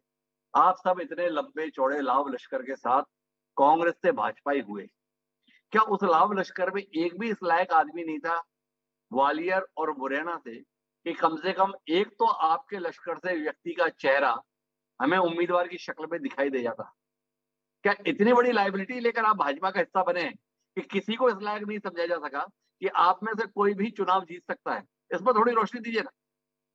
देखिए, आप जैसा पत्रकार और आप जैसा व्यक्ति जो तमाम आयाम से बात करता है, उसके लिए इस प्रश्न को रखना मैं समझता हूं कि बहुत अच्छी बात है। लेकिन कोई बूंद जब सागर में मिल जाती है तो वो पूरा सागर बन जाती है। उस वक्त आप उससे कहिए कि आपको अपनी पहचान बनाए रखना है, तो ये संभव नहीं है। और ये भारतीय जनता पार्टी एक समुद्र है, इसमें 18 करोड़ कार्यकर्ता इस पार्टी में है और हम सब जितने आए हैं वो जिस दिन आए थे उसी दिन इसमें विलय हो गए। और आज हमारी सोच, विचारधारा, हमारा काम करने का तरीका, हमने सब नेताओं ने, मतलब हमारे वरिष्ठतम नेताओं ने से लेकर छोटे से छोटे कार्यकर्ता ने भारतीय जनता पार्टी के साथ जो तालमेल बिठाया है और जिस प्रकार से हमें भारतीय जनता पार्टी ने अपनाया है, अब तो हम ये भी भूल गए कि हम कब किस पार्टी में थे। तो ये बात तो क्या बात है मोहन जी, मतलब गजब कर दिया आपने। मुझे जाना तो राघव अटल जी के पास है, लेकिन बालेंद्र जी के पास जाए बगैर मेरा मन नहीं मान रहा। बालेंद्र जी जो अपने आप को सागर समझते थे, वो अपने आप को बूंद बता रहे हैं। इस विनम्रता पर, इस स्वीकारोक्ति पर कुछ कहना चाहेंगे बालेंद्र जी? सम्माननीय महाराज ज्योतिरादित्य सिंधिया बूंद के तौर पर समाहित हो गए हैं, क्या कहते हैं आप? महाराज सिंधिया तो बूंद हो गए। हमारे परम की छोटे भाई मोहन सिंह राठौर को मैं बड़ा पसंद करता हूँ, मेरे छोटे भाई जैसे आज भी हैं। इन्होंने जब ज्योतिरादित्य सिंधिया बूंद हो गए तो फिर मोहन सिंह राठौर और बाकी कार्यकर्ताओं की स्थिति क्या है? बूंद का कौन सा भाग है ये? आज की तारीख में बता रहे हैं कि समुद्र है। देखिए, समुद्र पिछले कुछ सालों से भारतीय जनता पार्टी जीती है, इसलिए इनके होश हवास बहुत ऊंचे हो गए और अब एक बिंदु पर पहुंचने के बाद में फिर ढाल शुरू होती है। आने वाले दिनों में भारतीय जनता पार्टी अपने उच्चतम स्तर से अब नीचे जाएगी। जहां पर मध्य प्रदेश का सवाल है, मध्य प्रदेश में ज्योतिरादित्य सिंधिया के जाने के बाद में भारतीय जनता पार्टी की सरकार बनी थी, वरना मध्य प्रदेश में कांग्रेस की सरकार बनी थी और कांग्रेस की सरकार ने ज्योतिरादित्य सिंधिया को बहुत महत्ता दी, आगे बढ़ के उनके सारे कामकाज किए। ग्वालियर चंबल संभाग में विशेष तौर से उनके कहने पर टिकट दिए गए, उनके कहने पर राजनीतिक निर्णय दिए गए कि कांग्रेस पार्टी ने उनको ताकत दी। उस ताकत का दुरुपयोग करके उन्होंने अपने साथ जिनको उन्होंने टिकट दिलवाया था, जो जीते थे, यहाँ कांग्रेस जीती थी, वहां पर यहाँ भारतीय जनता पार्टी नहीं जीती थी, तो उन कांग्रेस के साथियों को उनके सरगना थे ज्योतिरादित्य सिंधिया। और जब ज्योतिरादित्य सिंधिया स्वयं अपने गढ़ में 1,35,000 से हार गए, तब उनको अपनी झेप मिटानी थी। वो क्या करते? शिवराज सिंह जी को भी अपनी झेप मिटानी थी, तो दोनों में तालमेल हो गया। तो सिंधिया जी अपने उन समर्थकों के साथ भारतीय जनता पार्टी में मिल गए। अब ऐसा यहाँ पे तमाम कहना है कि तमाम रुपए लेकर के ये पार्षद गए थे। अब इसकी रसीद तो हमारे पास नहीं है, लेकिन आम जनता में ये विश्वास है ये विधायक पैसे लेके गए थे, बल्कि जो सज्जन पैसे लेकर बाद में गए, पहले उन्होंने खुद अपने सार्वजनिक भाषण में कहा कि भारतीय जनता पार्टी हमको 35 करोड़ रुपए में खरीदना चाहती है, लेकिन हम नहीं जाएंगे। और हुआ क्या? कुछ दिनों बाद वही चले गए। तो 35 करोड़ कोई कांग्रेस ने नहीं कहा था, जनता ने नहीं कहा था, वो उस व्यक्ति ने कहे थे जो उस समय कांग्रेस में था और उसने अपनी प्रतिष्ठा बताने के लिए कहा। तो फिलहाल बालेंद्र जी का ये कहना है, लेकिन मैं राघव अटल जी आपके पास आना चाहता हूँ, पर मैं आऊं उससे पहले एक महत्वपूर्ण जानकारी हमारे पास आ रही है जो दर्शकों से साझा कर दी है। कांग्रेस की तरफ से एक सीट पर उम्मीदवार की घोषणा रुकी हुई थी रतलाम के संदर्भ में। रतलाम के संदर्भ में आखिरकार भारतीय राष्ट्रीय कांग्रेस नतीजे पर पहुंच गई है और मयंक जाट को वहां पर कांग्रेस पार्टी की ओर से उम्मीदवार घोषित किया गया है। तो रतलाम के संदर्भ में प्रहलाद पटेल के मुकाबले मयंक जाट वो चेहरा होंगे जो कांग्रेस की ओर से मैदान में उतरेंगे। बहरहाल मैं राजेश जी आपके पास आना चाहता हूँ और आपसे समझना चाहता हूँ ग्वालियर की सियासत को। जहां तक मुरैना की बात है, आरक्षित सीट है, दोनों ही प्रत्याशी कोई बहुत बड़ी पहचान नहीं रखते हैं। नरेंद्र सिंह तोमर की पसंद पर मोहर लगी है, पर नरेंद्र सिंह तोमर जैसे कद्दावर चेहरे के होते हुए भी उपचुनाव में मुरैना में भारतीय जनता पार्टी को शिकस्त का सामना करना पड़ा। एक बार फिर नरेंद्र सिंह तोमर का प्रत्याशी मैदान में है, क्या रहेगा मुरैना? देखिए हिमांशु जी, अभी जो चर्चा चल रही है उसमें साफ जाहिर है कि प्रत्याशियों के चयन में जो समय लगा उसने ये पोल खोल दी कि अब भारतीय जनता पार्टी पहले जैसी पार्टी रही नहीं। आप देखिए ग्वालियर में और दूसरे बड़े शहरों में पिछले 43 साल से भारतीय जनता पार्टी स्थानीय निकाय में महापौर के पद पर अपने लोगों को जिताती रही है, चाहे वो माधवराव सिंधिया का जमाना रहा हो, चाहे 20 साल ज्योतिरादित्य सिंधिया का जमाना रहा हो। अब माननीय शुक्ला जी भी मंत्री उस जमाने में रहे, लेकिन स्थानीय निकाय चुनाव में भारतीय जनता पार्टी का ही प्रत्याशी जीतता रहा। इस बार पहली बार ऐसा हुआ है कि एक तरफ ज्योतिरादित्य सिंधिया और दूसरी तरफ नरेंद्र सिंह तोमर एक प्रत्याशी को लेकर ऐसे भिड़े तो उनको 4 दिन 5 दिन और आखिरी में वहां से दिल्ली से लौट के आके ग्वालियर में भी 2 दिन लगाने पड़े नाम घोषित करने में। जबकि मैंने शुरू में ही कहा था कि भारतीय जनता पार्टी के पास संगठन है, स्थिति स्थानीय निकाय में ये है कि वो जिसके सिर पे भी हाथ रख देगा वो चुनाव जीत सकता है, लेकिन अब वो स्थितियां नहीं रही। कांग्रेस ने बहुत समय पहले अपने प्रत्याशी की घोषणा कर दी, वो पुरानी पार्षद 2 बार की रही हैं, उनके पति विधायक हैं आजकल, और उसी क्षेत्र में एक कांग्रेस के विधायक और हैं। तो इस तरीके से स्थिति अब इतनी बदल चुकी है, इतना पानी बह चुका है चंबल में कि अब सिंधिया जी के लिए वो अनुकूल समय नहीं है जो 20 महीने पहले था। अब संगठन हावी है और संगठन में संगठन की तरीके से ही काम हो रहा है। आप देखेंगे सुमन शर्मा एक जमाने में माधवराव ज्योतिरादित्य सिंधिया और उनके पिताजी दोनों के खिलाफ थी, हालांकि उनके जो ससुर थे वो कांग्रेस के इमरजेंसी में जिलाध्यक्ष रहे, फिर वो बीजेपी में चले गए। तो उस बात को लेकर कोई विवाद नहीं, विवाद ये था कि किसका आदमी प्रत्याशी बने, इसमें अड़ने की कोई जरूरत नहीं थी। ग्वालियर शहर को एक अच्छा मेयर चाहिए था, अच्छा प्रत्याशी। सब कोई अपनी बीवियां लड़ाना चाहता था, कोई अपने समर्थकों की बीवियां लड़ाना चाहता। अंततः निर्णय वही हुआ जो कि संघ और भारतीय जनता पार्टी ने किया। सिंधिया मुंह ताकते रह गए, उनका आदमी, बहुत लंबी लाइन थी इस बार, तो सामान्य महिला सीट थी, तो चुनाव लड़ने के लिए इतनी लंबी फहरिस्त थी कि आप सुनेंगे तो हंसी आ जाएगी।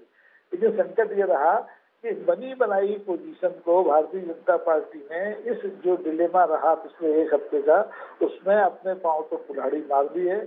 और अब मुकाबला पिछले काफी कठिन हो गया है। इस आकलन के साथ में राकेश अचल जी हैं। एक कमाल की बात है, पूरे प्रदेश से अलग ग्वालियर चंबल संभाग के संदर्भ में यहाँ पे कांग्रेस बनाम भाजपा की बात नहीं हो रही है, सिंधिया बनाम भाजपा की बात हो रही है, सिंधिया बनाम तोमर की बात हो रही है। इसके बीच में बालेंद्र जी मैं आपके पास आता हूँ, थोड़ा ग्वालियर पर ही बात करना चाहता हूँ। शोभा सिकरवार कौन है? कांग्रेस विधायक सतीश सिकरवार की पत्नी। सतीश सिकरवार क्या है? एक बार निर्विरोध भी पार्षद होने का कीर्तिमान रख चुके हैं, पर कांग्रेस में बड़ा विरोध था शोभा सिकरवार को लेकर, जिसकी चर्चा यहाँ मोहन सिंह राठौड़ जी भी कर रहे हैं। आपके सम्मानीय जिलाध्यक्ष अपनी पत्नी को टिकट दिलाना चाहते थे, बाकी भी इसी अनुसार लगे हुए थे। इतने विरोध के बाद भी सतीश सिकरवार पुराने भाजपाई को मैदान में उतारे, पुराने कांग्रेसियों को नाराज नहीं कर लिया। अभी आपने जो बात कही और जो सत्य भी है कि पिछले तमाम सालों से यहाँ का महापौर भारतीय जनता पार्टी का बनता रहा है और परिषद भी उनकी बनती रही है। अब हमारे भारतीय जनता पार्टी में रहे सतीश सिकरवार जी कांग्रेस में आ गए। उसके पहले जब वो चुनाव लड़े थे भारतीय जनता पार्टी की तरफ से, तब उनको 18,000 से मात मिली थी भारतीय जनता पार्टी की तरफ से, जब उनके विधायक प्रत्याशी थे तब।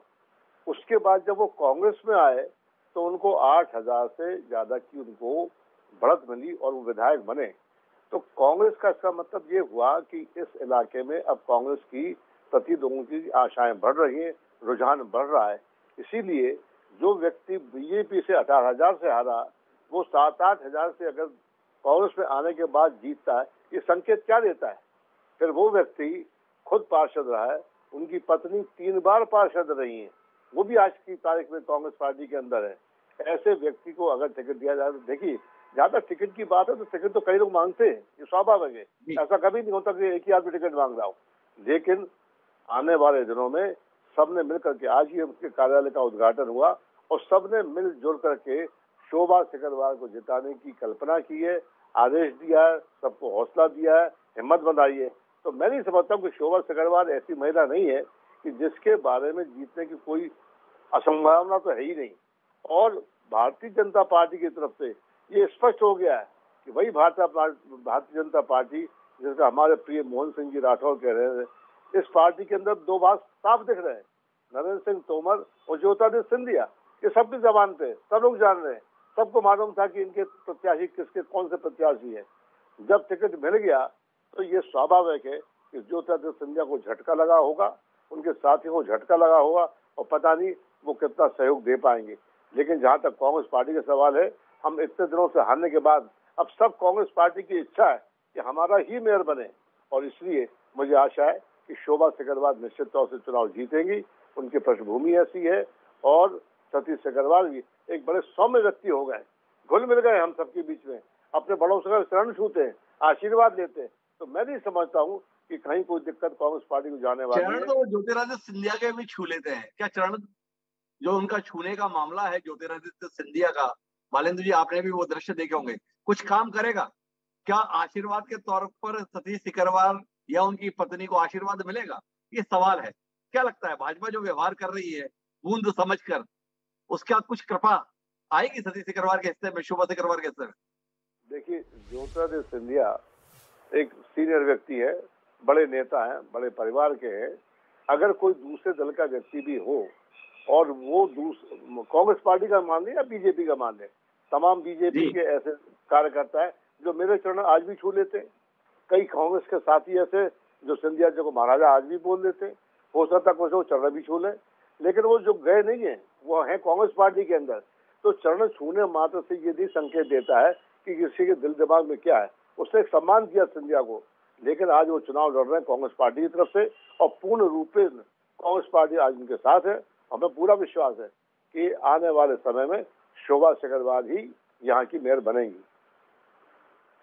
तो शोभा सिकरवार के संदर्भ में तमाम तरीके से तर्क दिए हैं बालेंद्र शुक्ल जी ने। उन्होंने सबसे बड़ा तर्क तो ये दिया कि जो सतीश सिकरवार भाजपा के प्रत्याशी बनकर मैदान में थे तो 18,000 वोटों से चुनाव हार गए, लेकिन उसी ग्वालियर शहर में जब वो 2 साल बाद कांग्रेस की टिकट पर मैदान में उतरे तो 8,000 मतों के साथ चुनाव जीत गए। ये बता रहा है कि जनता कहाँ जा रही है, क्या सोच रही है। इसके बीच में मोहन सिंह जी आपके पास में आता हूँ और अब आपको सिंधिया जी के संदर्भ में नहीं उलझाता हूँ, सवाल करता हूँ भाजपा प्रत्याशी के संदर्भ में।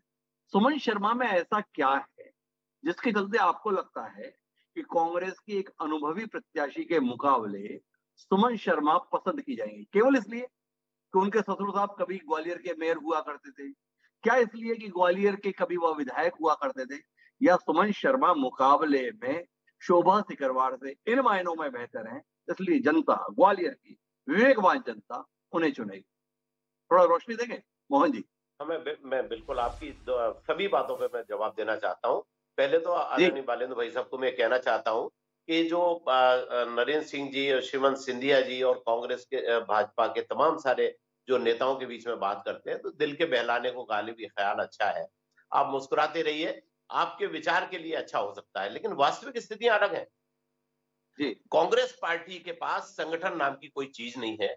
हो सकता है कि जिला संगठन के नाम पर कुछ पदाधिकारी हो और नीचे तक अगर आप जाएंगे तो चाहे वो ब्लॉक की बात हो, चाहे पार्षद क्षेत्र के वार्ड की बात हो, या उससे नीचे जाएंगे तो इनके पास कोई संगठन का ढांचा नहीं है।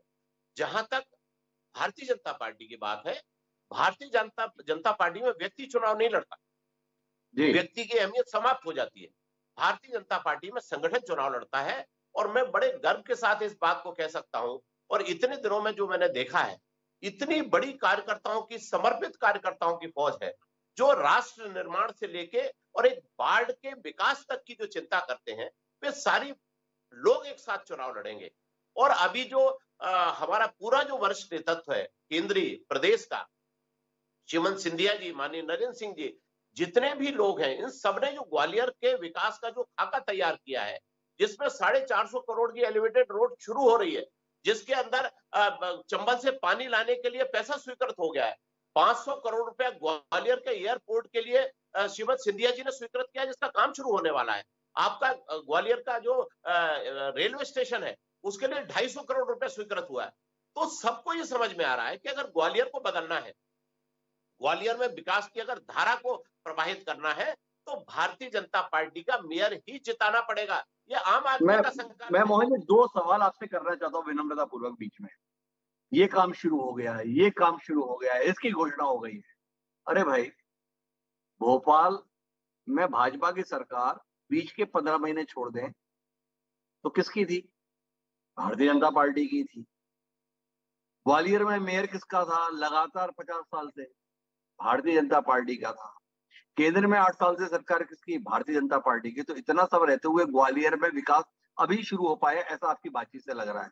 तो जनता भूल जाएगी कि इतने सालों तक आपको रखने के बाद भी ग्वालियर का विकास नहीं हुआ। एक सवाल। दूसरा, आपसे जानना ये चाहता हूँ कि आपने बड़ी महत्वपूर्ण बात कही मोहन जी, भाजपा में आने के बाद जो आपका ज्ञान आया वो अद्भुत है। आपने बताया कि देखिए, भाजपा में व्यक्ति चुनाव नहीं लड़ता, संगठन चुनाव लड़ता है। और उस संगठन को हराने का करिश्मा कर दिखाया 2 साल पहले सतीश सिकरवार ने। संगठन चुनाव लड़ रहा था और व्यक्ति ने चुनाव हरा दिया। अब वो अपनी पत्नी को लेकर मैदान में आ गया। तो हारा हुआ संगठन अब उसकी पत्नी से नहीं हारेगा। इसके संदर्भ में क्या नुस्खा निकाला है आपने? जानने में दिलचस्पी है हमारी। बिल्कुल, मैं आपको इसके बारे में बता दूं। दरअसल आखिरी चुनाव हुआ था लोकसभा का, और लोकसभा के चुनाव में इस नगर निगम सीमा से 1 लाख के आसपास के वोटों से भारतीय जनता पार्टी चुनाव जीती थी। तो उस आखिरी चुनाव के बाद वर्तमान का जो परिदृश्य है, इसमें जब विकास की बात आएगी, क्योंकि हर चुनाव अलग तरीके से होता है, विधानसभा एक अलग तरीके से होता है, विधानसभा में व्यक्ति महत्वपूर्ण होता है। जब आप बड़े चुनाव की बात करते हैं तो विकास और संगठन महत्वपूर्ण होता है। ये बहुत बड़ा चुनाव है, ये विधानसभा का चुनाव नहीं है।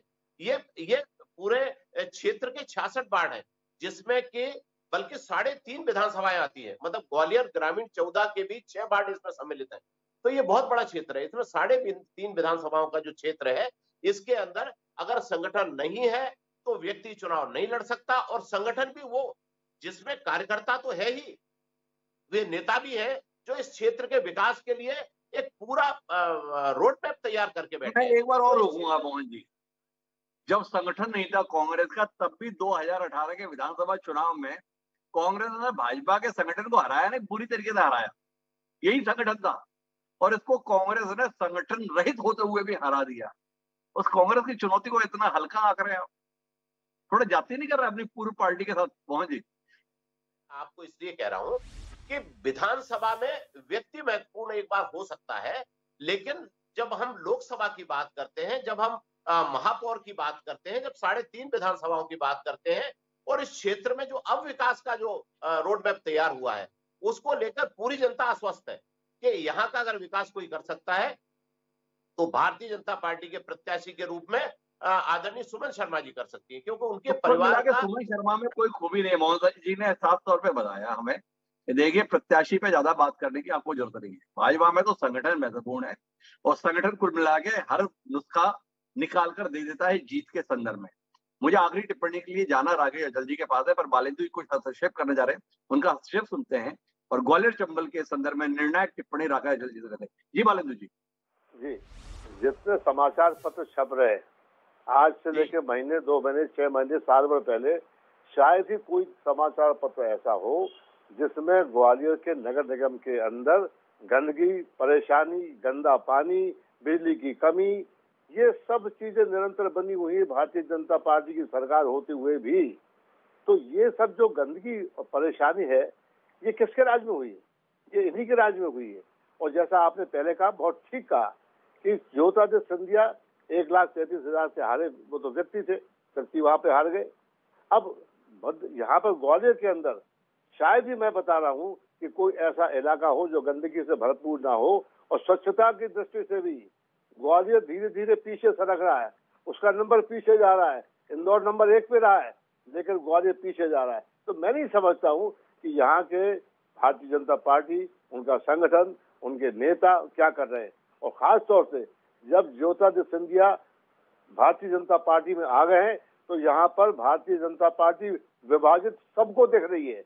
और इस चुनाव में फिर से जब ये दोनों साथी सामने हुए थे तो ज्योतिरादित्य सिंधिया किसी और को चाहते थे, नरेंद्र सिंह तोमर किसी और को चाहते थे, और इसलिए भारतीय जनता पार्टी के किसी वरिष्ठ नेता ने मुझको अभी विभाजन तो और दिखेगा बालेंद्र जी। अभी तो पार्षद पद के संदर्भ में उम्मीदवारों की सूची आने दीजिए। कांग्रेस में कौन कितना विभाजित है और भाजपा में कौन कितना विभाजित है, वो दृश्य देखना बाकी है। लेकिन मैं आखिरी टिप्पणी के लिए राकेश जल्दी आपके पास आता हूँ और आपसे जानना चाहता हूँ, ग्वालियर शहर गढ़ माना जाता है भारतीय जनता पार्टी का।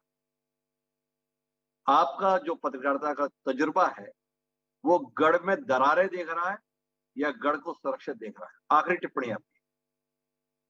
कभी ये किंवदंती रही होगी कि भारतीय जनता पार्टी का गढ़ ग्वालियर रहा है। पिछले विधानसभा चुनाव में साबित हो गया कि वो गढ़ नहीं है, टूट चुकी हैं उसकी मीनारें। और मैं 50 साल से ग्वालियर रहा हूँ। सिर्फ 2 बातें आपको बताता हूँ, उससे पूरा साफ हो जाएगा। भारतीय जनता पार्टी 42 साल से स्थानीय निकाय चुनाव में स्थानीय शासन जो सिस्टम है उस पर हावी है। मैंने 1987 में ग्वालियर को चंबल से पानी लाने के लिए पदयात्रा की थी और फिर बाद में शीतला साय जी बीजेपी के रहे, उनने भी बहुत कोशिश की, आज तक पानी नहीं आया। एक जो 13 बांध है उसके अलावा दूसरा सोर्स हमारे पास नहीं है। देवास जैसे छोटे शहर में टेकरी पे जाने के लिए हमारे पास रोपवे है, लेकिन ग्वालियर का जो ऐतिहासिक दुर्ग है जहाँ हजारों लोग गुरुद्वारे में भी जाते हैं और दुर्ग देखने भी जाते हैं, उसकी महत्ता है। वहाँ पिछले 18 साल में आज तक रोपवे नहीं बना। बार बार शिलान्यास होता है, बार बार फोटो खींचते हैं और काम खत्म हो जाता है। तो शहर की जनता बुरी तरह से फैटक हो चुकी है। इसलिए नतीजे चौंकाने वाले हों तो इसमें कोई हैरानी की बात नहीं है, क्योंकि ये बहुत अरसे बाद मौका मिल रहा है जीतता हो। तो कुल मिलाकर चौंकाने वाले परिणाम इस नगरीय निकाय चुनाव में ग्वालियर चंबल अंचल में देखने को मिल सकते हैं, ये राकेश जी का कहना है। दिलचस्प बात यह है कि इस बार नगरीय निकाय चुनाव के अंदर ग्वालियर चंबल में कांग्रेस की से भी ज्यादा प्रतिष्ठा नरेंद्र सिंह तोमर और ज्योतिरादित्य सिंधिया की दांव पर है। ज्योतिरादित्य सिंधिया के लिए जहां ग्वालियर की सीट के संदर्भ में सवाल रहेगा, लोग मान रहे हैं कि शायद अगला लोकसभा चुनाव ज्योतिरादित्य सिंधिया ग्वालियर से लड़े। ऐसे में ग्वालियर में भले उनकी पसंद का महापौर प्रत्याशी ना हो, ऐसा लोगों का मानना है, पर फिर भी यहाँ की जीत या हार उनके राजनीतिक भविष्य के संदर्भ में महत्वपूर्ण होगी। वहीं मुरैना के संदर्भ में नरेंद्र सिंह तोमर आज प्रदेश के नहीं देश के बड़े नेता समझे जाते हैं, पर इसके बावजूद भी मुरैना से विधानसभा का चुनाव भारतीय जनता पार्टी जीत नहीं पाती और कांग्रेस के राकेश महावई जीत जाते हैं। ऐसे में ये महापौर की सीट उनके लिए प्रतिष्ठा का विषय है।